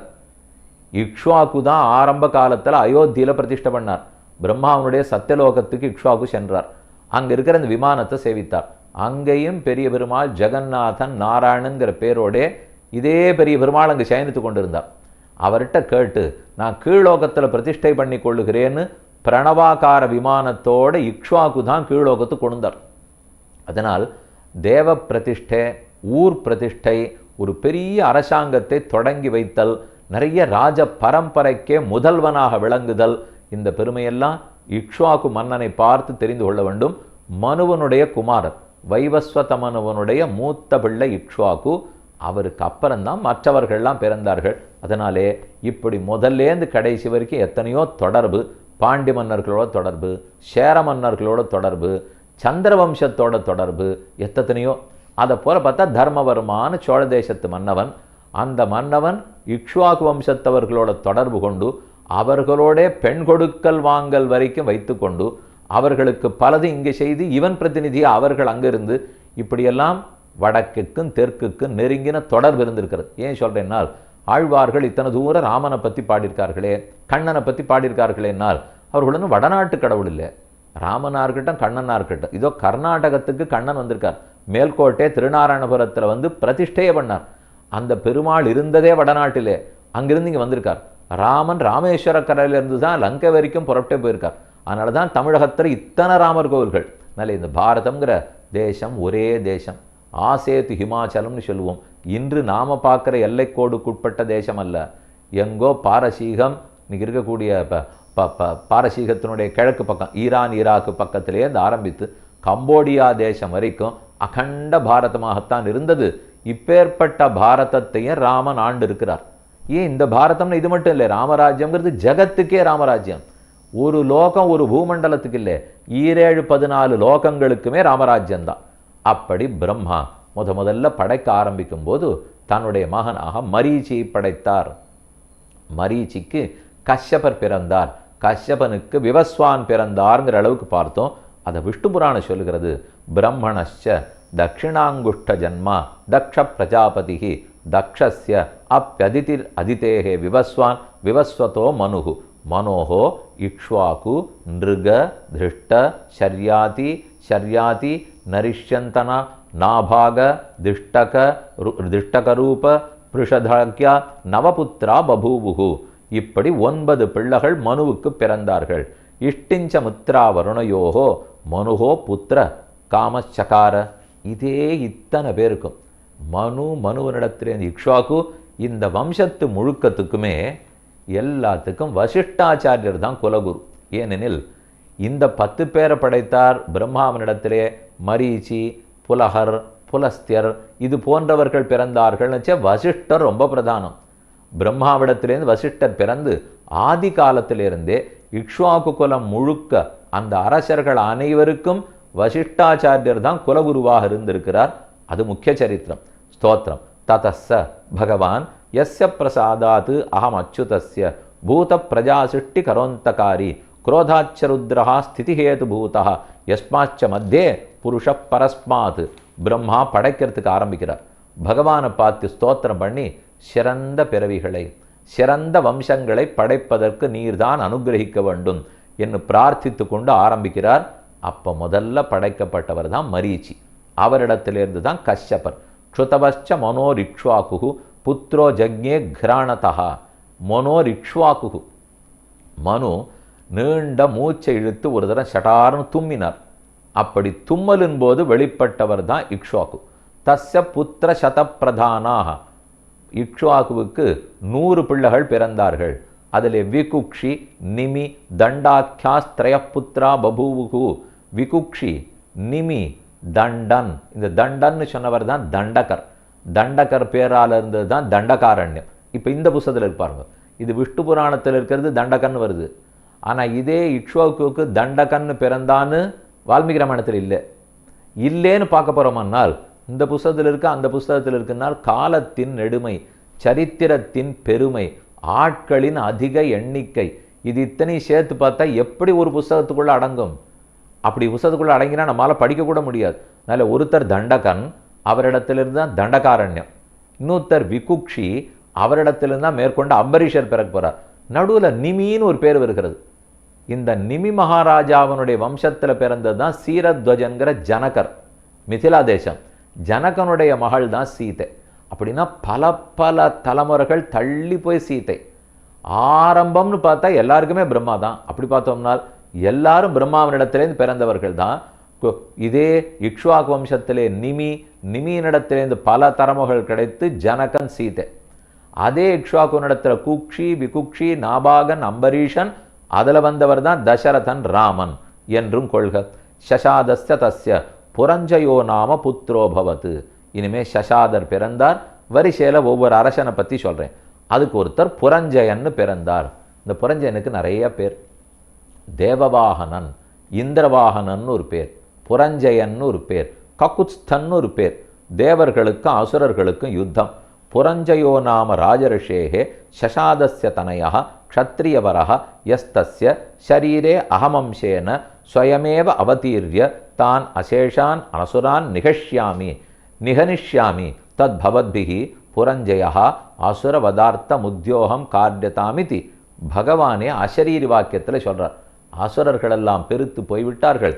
தேவர்களுக்கு அசுரர்களுக்கும் சண்டை மூடுகிறது. அவசியம் நாமே போய் ஒருத்தனுடைய உடம்பிலே புகுந்து அவனுக்கு சக்தி கொடுத்து ஜெயித்து கொடுப்போம்னால் அவன் தான் ககுத்ஸ்தன். பகவான் ஸ்ரீமன் நாராயணன் இந்த வம்சத்தில் பிறந்திருக்கிற பல பேருக்கு சக்தி அளித்து அவர்களுக்குள்ளே புகுந்து செயற்கரிய செயல்களை எல்லாம் செய்து கொண்டு வந்திருக்கிறார். அதுவே இந்த வம்சத்துக்கு உண்டான ஏற்றம். அதனால தான் இந்த குலத்துக்கே பெருமை சொல்லுகிறார்கள். மேலும் பார்ப்போம்.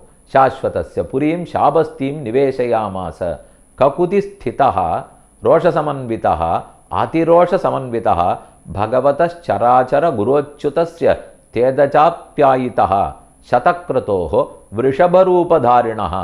தேவர்களுக்கும் அசுரர்களுக்கும் சண்டை. தேவர்கள் வந்து இந்த ககுத்ஸ்தன்கிற மன்னன், அவனுக்கு புரஞ்சயன்னு தான் முதல்ல பேர். அவன் தான் இக்ஷ்வாகு வம்சத்தில் பிறந்தவர். பேரு புரஞ்சயன், புறத்தை ஜெயித்தவர், அதனால புரஞ்சயன். பின் எப்படி ககுத்ஸ்தன்கிற பேர் வந்தது? அசுரர்களை ஜெயிக்க வேண்டுமானால் எனக்கு சிறந்த வாகனம் வேணும். அந்த வாகனம் இந்திரனாகவே இருக்க வேண்டும். இந்திரனை எப்படி வாகனமாக கொள்ள? அவர் தேவன் இல்லையானால் அவர் ஒரு காளை வடிவத்திலே வரட்டும், ஒரு சிறந்த எருது. அந்த எருதுக்கு ககுத்து, மேற்கொண்டு திமில் இருக்கும் இல்லையா, அந்த திமிலுக்கு ககுத்துன்னு பேர்.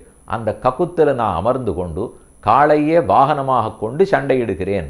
ககுத்திலே அமர்ந்தபடியால் ககுத்ஸ்தன் அப்படின்னு அவருக்கு பேர் வந்தது. ககுதி ஸ்திதா, ககுத்திலே அமர்ந்தவர் ககுத்ஸ்தன்.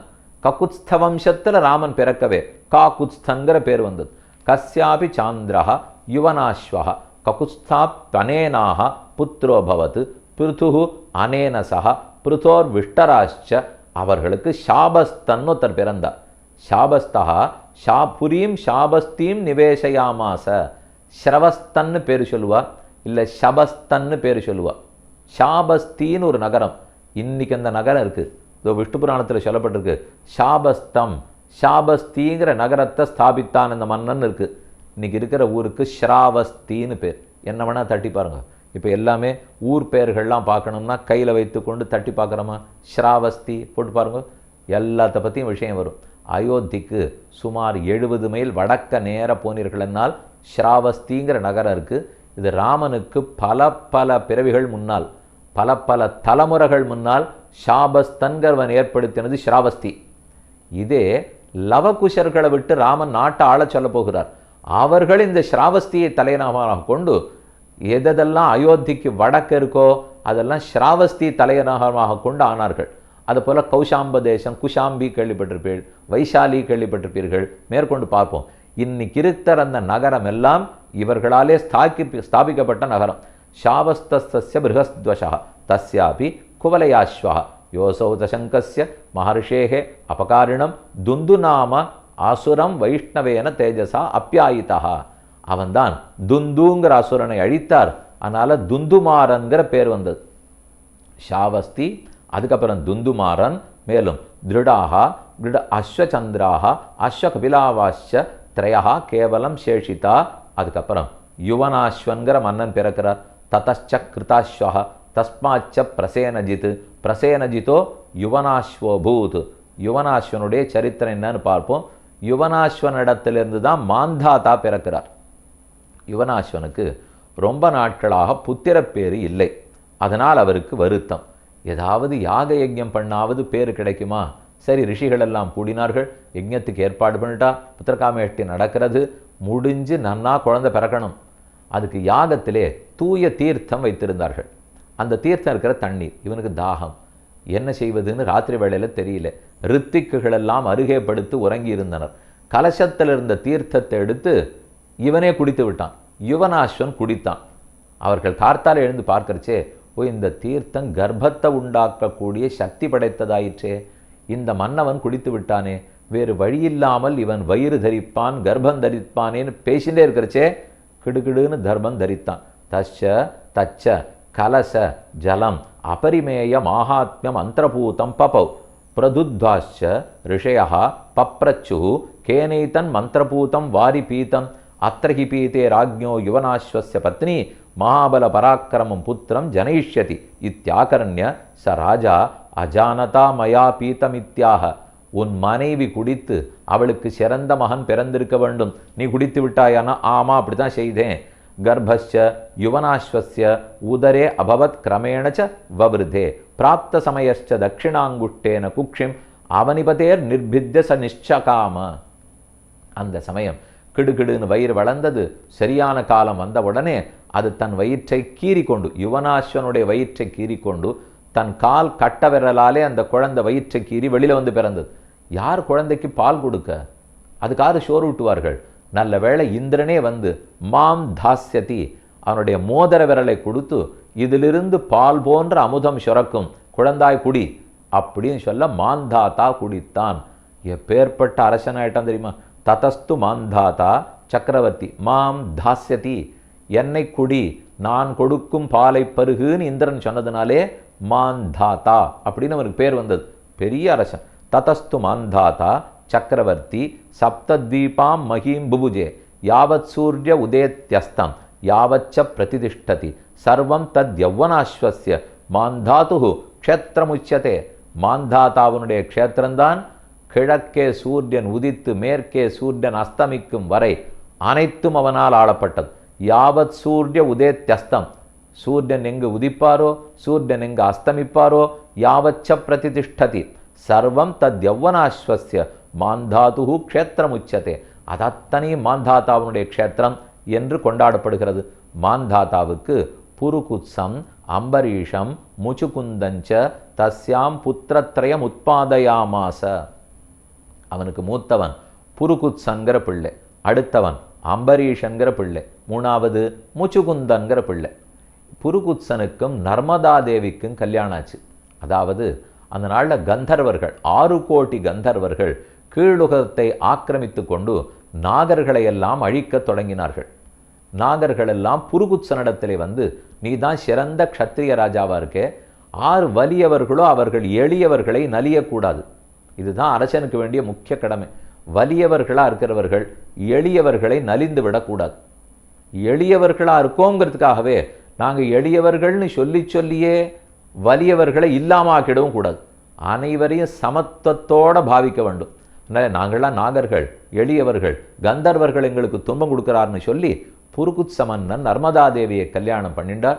தன்னுடைய 21,000 படைபலத்தோടെ சென்று எல்லா கந்தர்வர்களையும் விரட்டி நாகர்களுக்கு நன்மை செய்தார்னு சரித்திரம். இது புருகுத்சனுடைய சரித்திரம். அம்பரீஷன், இந்த அம்பரீஷனாக இருக்கட்டும், அல்லது பாகவத புராணத்திலே 8வது ஸ்கந்தம் ஆரம்பிக்கும் போதே 8வது ஸ்கந்தத்திலேருந்து ஆரம்பித்து மனுக்களுடைய சரித்திரம் சொல்லிட்டு வந்து, அப்புறம் 9வது ஸ்கந்தத்தில் ராமனுடைய சரித்திரம் சூரியவம்சம் வரும். அங்கே அம்பரீஷ சரித்திரம். அம்பரீஷரும் ராமனுக்கு முற்பட்ட அரசர். அவ்வளவு ஏன், அவர் மட்டும் இல்லை, சிபி சக்கரவர்த்தியே ராமனுக்கு முற்பட்டவர். ராமன் விபீஷனுடைய சரணாகதி ஏற்றுக்கொள்ளப் போகிறார். சுக்ரீவன் கூடாதுன்னு தடுக்கிறார். அப்போ ஏதேதோ உதாரணங்களை சொல்லி மேற்கோள்களை சொல்லி, ஆகவே இவனை ஏற்றுட்டு தான் ஆகணும், எங்கள் வம்சத்தில் பிறந்த யாருமே காலில் விழுந்து ஒருத்தன் கதறி விட்டால் அவனை விடவே மாட்டோம். அரிஹி பிராணான் பரித்தெஜ்ய ரக்ஷிதவ்யா, என் கண்டு கீதை சொல்கிறது சிபி சொல்கிறார்னு ராமன் சொல்கிறார். சிபி சக்கரவர்த்திக்கு ராமனுக்கு முற்பட்டவன். ஒரு புறாவுக்காக தன் தொடையிலேருந்து சதையை எடுத்து கொடுத்தார், தன் உடம்பையே தராசில் வச்சு எடுத்து கொடுக்கலையா? அப்பேற்பட்ட சிபி தன்னையே கொடுக்கக்கூடிய அளவுக்கு ராமன் புரிஞ்சுட்டு இருக்கார். அரக்கனாக இருந்தாலும் ஏற்றுக்கொள்ளுவார்னா அது சிபியினால் வந்தது. எல்லாரையும் ரட்சிக்கணும்னு போவார். வலியவர்கள் எளியவர்களை துன்பம் கொடுக்கக்கூடாதுன்னால் அதை புருகுத்சனிடத்திலேருந்து தெரிந்து கொண்டார். எப்படி நாட்டை ஆளணும்னால் மாந்தாதாவிடத்திலேருந்து தெரிந்து கொண்டார். அந்த வரிசையில் தான் அம்பரீஷங்கிற ராஜா. அவர் பாகவத புராணத்தில் சொல்லப்பட்ட சரித்திரம். அதை மட்டும் சுருக்கமாக சொல்கிறேன். ஏகாதசி துவாதசி மகாத்மியம் அதை நாம் தெரிஞ்சுக்கணும்னாலே அம்பரீஷ சரித்திரத்தால் தான். அதை போல ஸ்தல புராணங்களிலே மலையாள திபதேசத்தில் திருவித்துவக்கோடுன்னு ஒரு க்ஷேத்திரம். திருவித்துவக்கோடு குலசேகராழ்வாராலே 10 பாசுரங்கள் பாடப்பட்டது. தருதுயரன் தடாயேர் உன் சரணல்லால் சரணில்லை விரை கொழுவு மலர்பொழில் சூழ் வித்துவக்கோட்டம்மானேன்னு பாசுரம். இப்படி பல திபதேசங்கள். அந்த க்ஷேத்திரங்கள்லாம் நான் பார்த்தேன். இந்த அம்பரீஷ மகாராஜாவுடைய சரித்திரம் சொல்லுவார்கள். அம்பரீஷன் பெரிய ராஜ ரிஷி, ஆத்மகுண சம்பன்னன், வைராக்கிய நிதி, பற்றே கிடையாது. எப்பேற்பட்ட சொத்து அவனதாக இருந்தாலும் இது எதுவும் என்னதில்லை, பகவான் நம்ம இடத்துல கொடுத்து பார்த்துக்க சொல்லியிருக்கார். பார்த்துனுட்டு நல்லது செய்துட்டு புறப்படணும். ராஜ ரிஷின்னு ஒரு வகை, ரிஷின்னு ஒரு வகை, மகரிஷின்னு ஒரு வகை, முனிவர்கள்னு ஒரு வகை, யதிகள்னு ஒரு வகை கேள்விப்பட்டிருப்பீர்கள். அதில் ராஜரிஷின்னா ராஜாக்களாக இருப்பார்கள். ஆனால் ரிஷிக்குண்டான வைராக்கியம் பற்றற்ற தன்மையோடு வாழ்வார்கள். அதில் அம்பரீஷ மகாராஜா நாபாகனுக்கு பிறந்தார் அம்பரீஷன். அம்பரீஷர் நாட்டை ஆண்டு வந்தபோது எந்த கஷ்டமும் மக்களுக்கு இல்லாமல் ஜாகிரதையாக வரிகளை விதித்து யாருக்கும் துர்பிக்ஷம் பஞ்சம் வராமல் பார்த்து வந்தார். ஏகாதசி தோறும் பட்டினி கிடப்பார். துவாதசி அன்னைக்கு காலை வருபவர்களுக்கு விருந்தளித்து விட்டு தானும் உண்ணுவார். இந்த வரிசையை வச்சிருந்தார். மக்கள் தங்கள் இஷ்டத்துக்கு தாங்கள் வாழ்க்கையை அமைத்து கொள்ளலாம், உங்களுக்கு வேணுமானால் எந்த தர்மத்தையும் பின்பற்றலாம்னால் அரசர்கள் தர்மத்தை பின்பற்றினால்தான் பிரஜைகள் தர்மத்தை பின்பற்ற முடியும்.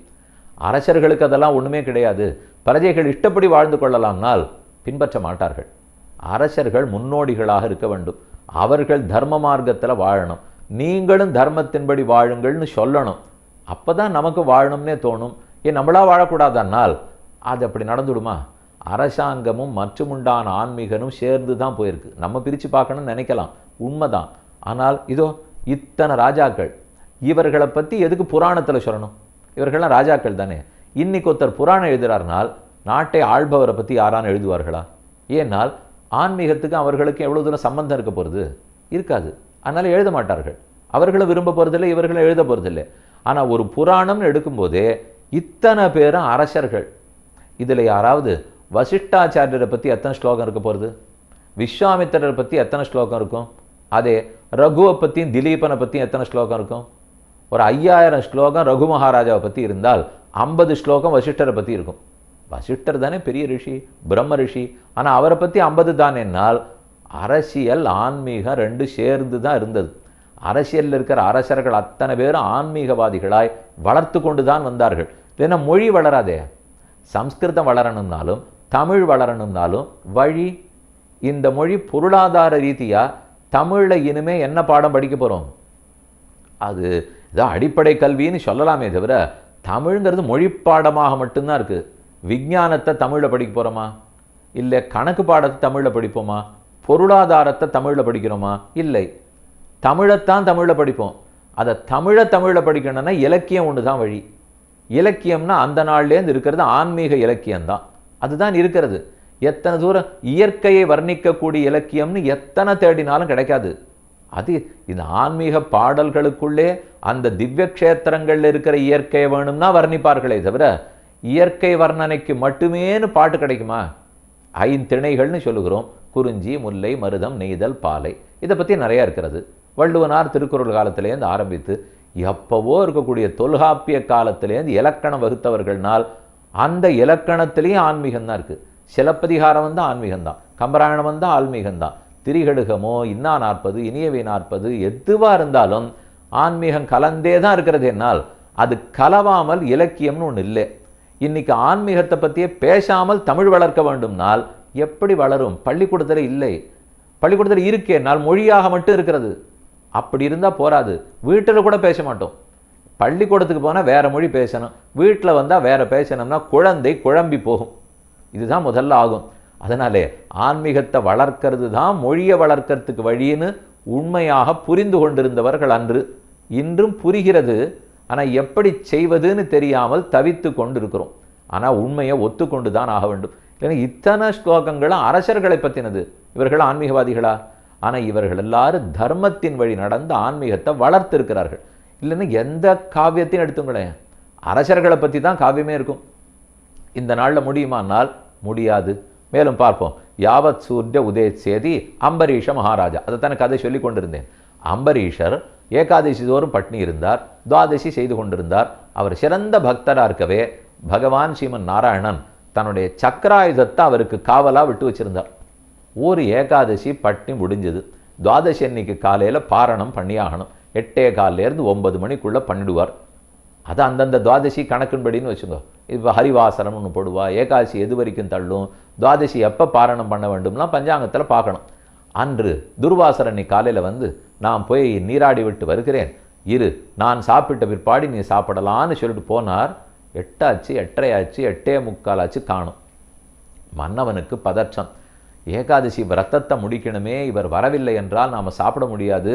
ஒரு பக்கத்தில் அவரை வைத்து விட்டும் சாப்பிட முடியாது, இன்னொரு பக்கத்திலே விரதத்தையும் விட்டுவிட முடியாது. சாப்பிட்டா தான் விரதம் முடியும். சாப்பிட்டுட்டா வந்தவரை வைத்து விட்டு சாப்பிட்டோங்கிற குற்றம் வரும். என்ன செய்யலான்னு யோசித்தான். ஒரே தர்ம சங்கடம். யோசித்தவன் சட்டுன்னு முடிவெடுத்தான். பகவானுடைய அனுகிரகத்தோடு செய்கிறேன், தண்ணீர் குடித்து விரதத்தை முடித்து கொள்ளுகிறேன். தண்ணீரை மட்டும் பருகினான்.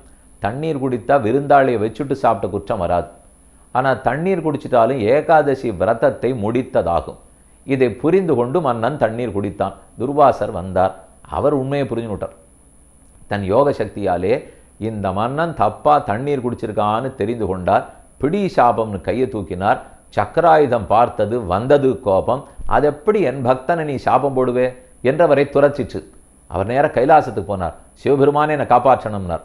பாகவதனிடத்தில் அபச்சாரப்பட்டுவிட்டு எங்கிட்ட வராதேன்னார். பிரம்மாவிடத்தில் போய் நீர் ரட்சிக்கணும்னார். பக்தனிடத்தில் அபச்சாரப்பட்டு விட்டு எங்கிட்ட வராதேன்னார். பகவானிடத்தில் ஸ்ரீமன்னாராயணிடத்திலே போனார். நீர் காப்பாற்றணும்னார். அகம் து பக்தபராதீனக, பக்தர்களுக்கு அடங்கினவன் நான். அவர்கிட்ட தப்பு பண்ணிட்டு எங்கிட்ட வந்து கேட்க வேண்டாம். எங்கு தப்பு பண்ணீரோ பாகவத அபச்சாரப்பட்டால் அந்த பாகவதனிடத்திலே போய் கேளுன்னு அனுப்பித்தார். திரும்ப துர்வாசர் ஓடி வந்தார். அம்பரீஷரையை பிரார்த்திக்க அம்பரீஷர் நீண்ட ஸ்தோத்திரம் பண்ணி சக்கராயுதத்தினிடத்திலே விண்ணப்பித்து சக்கரம் அவரை மன்னித்து விட்டது. ஆஹோ, பகவானுடைய அனந்த தாசானாம், அனந்தனான பெருமானுடைய தாசர்களுடைய பெருமை தெரிஞ்சுட்டேன். இனிமே பாகவத அபச்சாரப்படமாட்டேன்னு துர்வாசர் சொன்னார். அபச்சாரப்படக்கூடாது. எப்பேற்பட்ட அரசனாக இருந்தாலும் அரசனும் ஆன்மீகவாதியாய் துவாதசி ஏகாதசி விரதம் இருக்கிறவனாக கூட இருக்க வேண்டும் அப்படிங்கிற உண்மையை அம்பரீஷனிடத்திலேருந்து தெரிஞ்சுக்கலாம். அதே போல முச்சுகுந்தன். இந்த சரித்திரம் பாகவத புராணத்திலே தசமஸ்கந்தம். கண்ணனுக்கும் ருக்மிணி பிராட்டிக்கும் கல்யாணம் ஆகணும். அதுக்கு முன்னாடி கம்சன் முடிந்தான். மதுரைக்கு எல்லாரும் திரும்பி வந்துட்டார்கள். அதாவது இருந்தது கோகுலத்திலே, அப்புறம் நந்த கிராமத்திலே. அங்கிருந்து அப்படியே ஒவ்வொரு இடமா கோவர்தனம் காமியவனம் இருந்து திரும்ப மதுரைக்கு வந்தார். கம்சனை முடித்து விட்டார். அதுக்கப்புறம் சாந்தீபனிடத்தில் போய் உஜ்ஜைனில் இருந்த அவந்திகா நகரத்தில் படித்தார். பின்னர் மதுரா நகரத்தில் இருக்கிறார்கள். அப்போது கண்ணனை நோக்கி படையெடுத்து திரும்ப திரும்ப கம்சனுடைய மாமனார். கம்சனுக்கு 2 மனைவியர். அந்த 2 பேருக்கும் தந்தை ஜராசந்தன். ஜராசந்தனிடத்திலே பெண்கள் புகார் பண்ணார்கள், கண்ணன் தான் என் கணவனை கொண்டுட்டார். அதனால் திரும்ப திரும்ப அவன் படையெடுத்து கொண்டிருந்தான். அந்த ஜராசந்தன் காலையவனன் அப்படின்னு ஒரு யவனேஸ்வரன், அவனுடைய துணை கொண்டு நிறைய துருப்புக்கள் அனுப்பித்து மதுரா நகரத்தின் பேரிலே நீண்ட முற்றுகையிட்டான். இந்த சரித்திரம்லாம் பாகவத புராணம் 10வது ஸ்கந்தத்தில் உள்ளது. அங்கே சொல்லுவது இக்ஷ்வாகு குலத்திலே அவதரித்த முச்சுகுந்தன், அவனுடைய சரித்திரம் சொல்லுகிறேன்னு பாகவதத்தில் கிருஷ்ணாவதாரத்தின் போது வருகிறது. அப்படின்னா முச்சுகுந்தன் எவ்வளவு நீண்ட நாளுக்கு ஆயுளோடு இருந்திருக்கார். ஆரம்பித்தது ராமனுக்கு முன்னால், அதற்கு அப்புறம்லாம் பின்னால் இருந்து கிருஷ்ணாவதாரத்தின் வரை வந்திருக்கணும்னு எங்கே போயிருந்தார்னால் தூங்கி கொண்டிருந்தார். தூங்கிறதுக்குன்னு ஒரு அரசன் இத்தனை நாள் இருந்திருக்காரானால் இருந்திருக்கார். அந்த அரசனுக்கும் கண்ணனுக்கும் நேர தரிசனம் பேச்சுவார்த்தை நடந்தது. காலையவனன் ஒருத்தர் முற்றுகையிட்டார்னு சொன்னேன். அண்ணனிடத்துல கண்ணன் பேசினார். அவர் திரும்ப திரும்ப முற்றுகிடுகிறார்கள். நாம சண்டை போடலாம், ஜெயிக்கலாம், ஆனால் மக்கள் ரொம்ப துன்பப்படுறார்கள். அதனாலே இந்த இடத்தையே காலி பண்ணிப்போம். நம்ம எல்லாரும் காலி பண்ணி துவாரகைக்கு போடுவோம். அது மேற்கு சமுத்திரக்கரை, ஒருத்தருக்கும் தொந்தரவு இல்லை. அங்கே போய் புது நகரத்தை நிர்மாணம் பண்ணி கொண்டு வாழ்வோம்னார். பலராமன் ஒத்துக்கவே இல்லை.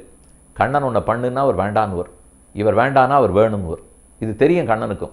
சொல்லி சொல்லி பார்த்தார், கேட்கல. பல முறை ஜராசந்தன் படையெடுத்தான். ஒவ்வொரு முறையும் சண்டை. இப்போ காலையவனன் படையெடுத்து வந்தான். இனிமேல் இங்கே இருக்கிறது இல்லை, நாம் புறப்பட்டு ஊரை விட்டே போயிடுவோம்னுட்டு தாமரை மாலையை தரித்து கொண்டு அப்படியே கண்ணன் தன்னந்தனியாக அரண்மனையில் இருந்து வெளியில் இறங்கி விறுவிறுன்னு மேற்கு நோக்கி போக ஆரம்பித்தார். காலையவனன் நாரதர் கண்ணனுடைய அடையாளங்களை அவனுக்கு சொல்லியிருக்கார். பார்த்த உடனே இவன் தான் கண்ணன்னு கண்டுபிடிச்சிட்டான். கோழையாட்டம் ஓடாதே, நில்லு, எங்கிட்ட சண்டை போட்டுட்டு போன்னு சொல்ல கண்ணன் கண்டுகொள்ளவே இல்லை. வேகமாக போனார். அங்கிருந்து புறப்பட்டு குஜராத்துக்குள்ளே நுழைந்தார். இப்போ நம்ம பார்த்ததெல்லாம் உத்தரப்பிரதேசத்தில் இருக்கிற மதுரை. அங்கிருந்து மேற்கு நோக்கி வந்தால் குஜராத். குஜராத்தில் இருக்கிற ஆனந்துங்கிற இடத்துக்கு பக்கத்திலே ஒரு அழகான துவாரகை, முதல் துவாரகை ரணச்சோடராயின்னு பேர், டாக்கூர் துவாரகான்னு சொல்லுவார்கள். அந்த இடத்துக்கு கண்ணன் போகிறார். இப்போ தானே அது நகரமாக இருக்கிறது. அந்த ஒரு மலையில் குகை, அந்த குகையில் இந்த முச்சுகுந்தன் படுத்துட்டு இருக்கான். யார் முச்சுகுந்தன்? இப்போ நம்ம பார்த்த மாந்தாதாவுக்கு 3 பிள்ளைகள், புருகுத்சன், அம்பரீஷன், முச்சுகுந்தன்னு சொன்னேனே, அந்த முச்சுகுந்த மகாராஜா படுத்துட்டு இருக்கார். தூங்கிட்டு இருக்காருன்னு சொன்னீரேனால் ஆமாம். இவர் இந்த அம்பரீஷனுக்கு உடன் பிறந்து இவர்களோடு இருந்தபோது தேவர்களுக்கும் அசுரர்களுக்கும் யுத்தம். அதில் தேவர்களுக்கு கூட போய் உதவி செய்தார். உனக்கு என்ன வேணுமோ கேளு, நாங்கள் ஜெயிச்சிட்டோம், இனிமேல் முச்சுகுந்தா நீ கேட்குறத கொடுக்குறோம்னால் எனக்கு ரொம்ப களைப்பாக இருக்குது, ரொம்ப நாள் உங்களுக்காக சண்டை போட்டிருக்கேன், நன்றாக ஓய்வு எடுக்க வேண்டும். அந்த ஓய்வு நான் தூங்கும்போது ஒத்தரும் தொந்தரவு பண்ணக்கூடாது இப்படின்னு முச்சுகுந்தன் கேட்டுக்கொண்டான். இந்திரனே கொடுத்தார். நல்ல நிம்மதியாக நீ தூங்கு, ஒத்தரும் உனக்கு தொந்தரவு பண்ண மாட்டா, இந்த இடத்துல போய் படுத்து தூங்கு. யாரான உன்னை தொந்தரவு பண்ணால் நீ எழுந்திருந்து அவர்களை பார்த்தால் அப்போதே அவர்கள் சாம்பலாக விழுந்து விடுவார்கள், நான் வரம் தரேன்னு கொடுத்துட்டார். தூங்கினான். எப்போலேருந்து? ராமாவதாரத்துக்கு முன்னாடி இருக்கிற முச்சுகுந்த காலத்திலேருந்து மொத்த ராமாயணம் தாண்டி திரேதாயுகம் முடிந்து துவாபரயுகம் வந்து துவாபரயுகம் முழுக்க போய் கடைசியில் கிருஷ்ணாவதாரம் அவருக்கு வயசு 10க்கு மேலே ஆச்சு. இது வரைக்கும் அவன் தூங்கிட்டு இருந்தான். காலையவனன் ஓடி கண்ணனை துரத்தின்றே வந்தார். கண்ணன் அந்த மலைக்குகைக்குள்ளே போனார். முச்சுகுந்தன் படுத்து தூங்கி கொண்டிருந்தான். அவனை சற்று இடறி விட்டு ஓரமாக போய் நின்றுட்டார். முச்சுகுந்தன் மெதுவாக முழிச்சு பார்த்தார். பார்த்தவுடன் யாரும் இல்லை. காலையவனன் பின்னாடி துரத்தி வந்தவன் முச்சுகுந்தனை பார்த்தான். யார் கண்ணை பார்த்தது? முச்சுகுந்தன் எழுந்த உடனே காலையவனனை கண்ணால் பார்த்தான். இவன் தான் நாம் தூங்கிட்டு இருக்கிறதுலேருந்து குறுக்கை எழுப்பிட்டான்னு பார்த்தவுடன் அவன் வாங்கின வரம் இருக்கிறதே, ஆனால் கண் பார்வைப்பட்டு சாம்பலாக கீழே காலையவனன் விழுந்தான். கண்ணன் பின்னாடியிலேருந்து முன்னாடி வந்து நின்னார். இவனுக்கு புரியவே இல்லை முச்சுகுந்தனுக்கு. என்னமோ தூங்கிட்டு இருந்தேன், யாரோ இடறினாப்பில் இருந்தது, எழுந்திருந்தேன், யாரோ ஒருத்தர் சாம்பலா விடுறார், நீ யார் ஏதும் புரியலையென்னால் இந்த கதையெல்லாம் உனக்கு புரியணுமா, இல்லை உனக்கு நான் சொர்க்கம் கொடுக்குறேன், போயிட்டு வரியா என்று தன் திவ்யமான தரிசனத்தை கண்ணன் கொடுத்தார். கோலனில் கொடிமூக்கும் தாமரை கண்ணும் கனிவாயும் நீலமேனியும் 4 தோளும் என் நெஞ்சம் நிறைந்தனான் ஆழ்வார் பாடியபடிக்கு கண்ணன் முச்சுகுந்தனுக்கு தரிசனம்.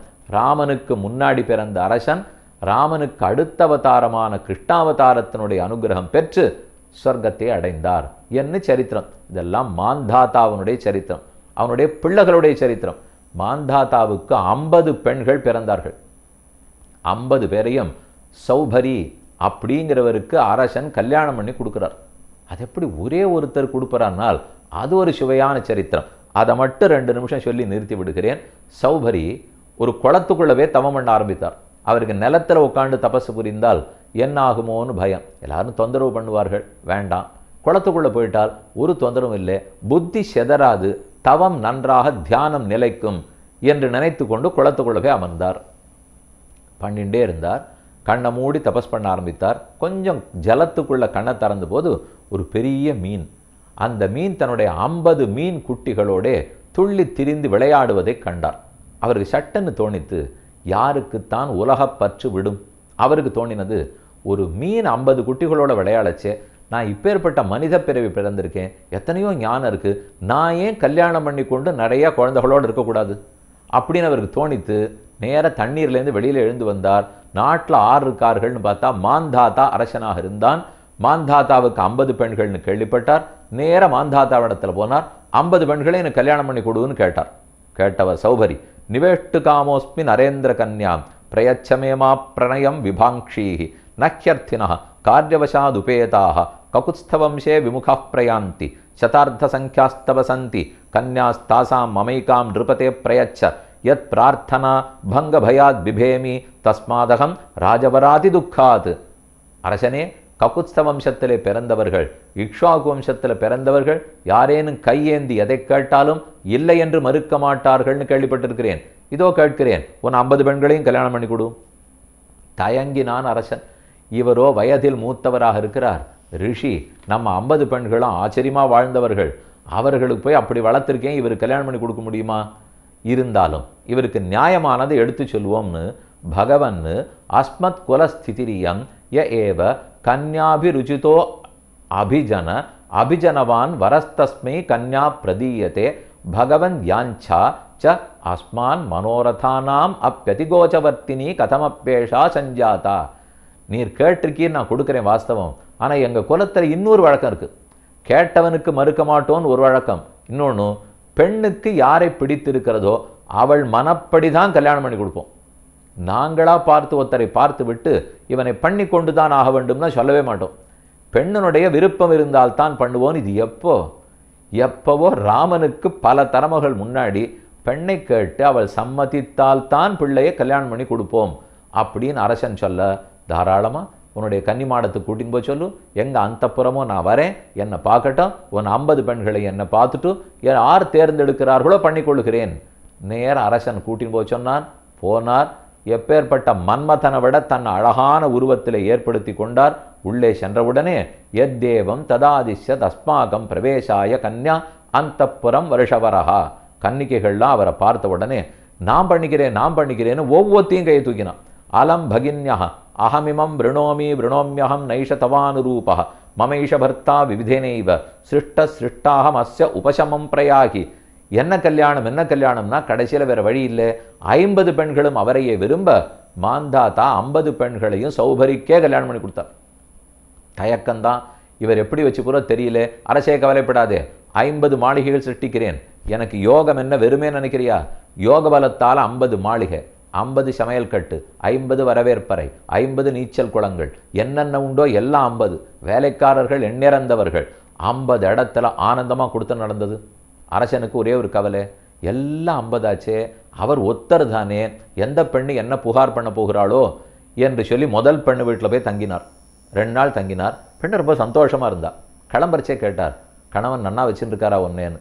எல்லாம் சௌக்கியமாக இருக்குது, ஆனால் தங்க வீட்டு பக்கம் புருஷன் போகிறதே இல்லை, என் வீட்டோடு தான் இருக்கிறார்னார். ஓஹோ, அப்படின்னா 49 பேரும் அழப்போகிறார்கள் என்று நினைத்து கொண்டு அடுத்த வீட்டில் 2 நாள் தங்கினார். எல்லாம் சௌக்கியம், அக்கா வீட்டுக்கோ தங்ககள் வீட்டுக்கோ அவர் போகிறதே இல்லைன்னார். 50 பெண்களும் இதே போல புராணம் படித்தார்கள். ஒரே வார்த்தை எல்லாரும் சொன்னார்கள், இல்லை என் வீட்டை விட்டு கணவன் போகிறதில்லைன்னால். ஓஹோ, 50 சரீரமும் எடுத்து கொண்டிருக்கிறார். 50 மாளிகை மட்டும் இல்லை, 50 சரீரம். ஒரு ஜீவாத்மா முக்தி அடைந்து வைகுந்தத்துக்கு போன பிற்பாடு த்ரிதா பவதி, சப்ததா பவதி, தசதா பவதி, பல திருமேனிகளை எடுத்துக்கொண்டு பெருமாளுக்கு கைங்கரியம் பண்ணு வரும். ஏன் ஆதிசேஷனை பற்றியே சென்னால் குடையாம், இருந்தால் சிங்காதனமாம், நின்னால் மரபடியாம். பெருமாள் நின்னால் பாதுகையாக இருக்கார், சென்றால் குடையாக இருக்கிறார், அமர்ந்தால் ஆசனமாக இருக்கிறார், அணைத்தால் படுக்கையாக இருக்கிறார். இப்படி எத்தனை யதோஜிதம் சேஷகி தீரித்தே ஜனைகி. ஒரு ஜீவாத்மா பகவானுக்கு கைங்கரியம் பண்ண இப்படி பல திருமேனிகளை எடுத்துக்கொள்கிறான். அதெல்லாம் நல்ல விஷயத்துக்கு கைங்கிறதுக்கு. இங்கே வெறும் ஆபாச விருத்திக்கு 50 சரீரம், 50 சரீரத்தை எடுத்துட்டு காமசுகத்தை அனுபவித்தார். கடைசியில் அவர் புரிந்தது, இந்த சுகம் ஒரு நாளும் முடிய போறதில்லை, இதுக்கு வைராக்கியத்தை வளர்த்து கொள்வதற்குத்தான் வழி என்று தெரிந்து கொண்டு கண்ணன் கீதையில சொன்ன அந்த வைராக்கியத்தை எல்லாம் யோசித்து பார்த்தார். பின்னால் 50 பேரையும் அழைத்து கொண்டு காட்டை அடைந்து வானப்பிரஸ்தாசிரமத்தில் இருந்து கடைசியா சன்னியாசியாகவும் ஆகி நீண்ட உயர்ந்த கதி அடைந்தார்னு சரித்திரம். இது மாந்தாத்தா தன் 50 பெண்களையும் சௌபரிக்கு கல்யாணம் பண்ணி கொடுத்தது. மாந்தாத்தாவுக்கு 3 பிள்ளைகள்னு பார்த்தோம், புருகுத்சன், அம்பரீஷன், ஆச்சரியமாக நாம் கடைசியாக பார்த்துருக்கிற முச்சுக்குந்தன். இது மாந்தாத்தா சரித்திரம் வரைக்கும் பார்த்துட்டோம். இனிமேல் திரிசங்கு ஆறு, அவருக்கு எப்படி ஹரிச்சந்திரன் பிறந்தார், அதுக்கப்புறம் லோகிதாக்ஷன் ஆறு, சகரன் யாரு, அம்சுமான், அசமஞ்சசு, திலீபன், பகீரதன், கட்வாங்கன், இவர்களுடைய சரித்திரம்லாம் பார்க்க வேண்டியுள்ளது. அத்தோடே ராமனுக்கு பிற்பட்ட லவகுஷர்களுடைய சரித்திரம், ராமன் புறப்பட்டப்புறம் அயோத்தி என்ன ஆச்சு என்பது நாளையும் நாளை மறுநாளும் விண்ணப்பம் பண்ணுகிறேன். மங்களம் கோசலேந்திராய மகனீய குணாத்மனே சக்கரவர்த்தி தனூஜாய சார்வபௌமாய மங்களம். ராமாய ராமபத்ராய ராமச்சந்திராய வேதசே ரகுநாதாய நாதாய சீதாயா பதயே நமः. ஸ்ரீமதே ரம்மஜாமாத்ரு முனீந்திராய மகாத்மனே ஸ்ரீரங்க வாசினே பூயாத். நித்யஸ்ரீ நித்யமங்களம். நாளை மாலை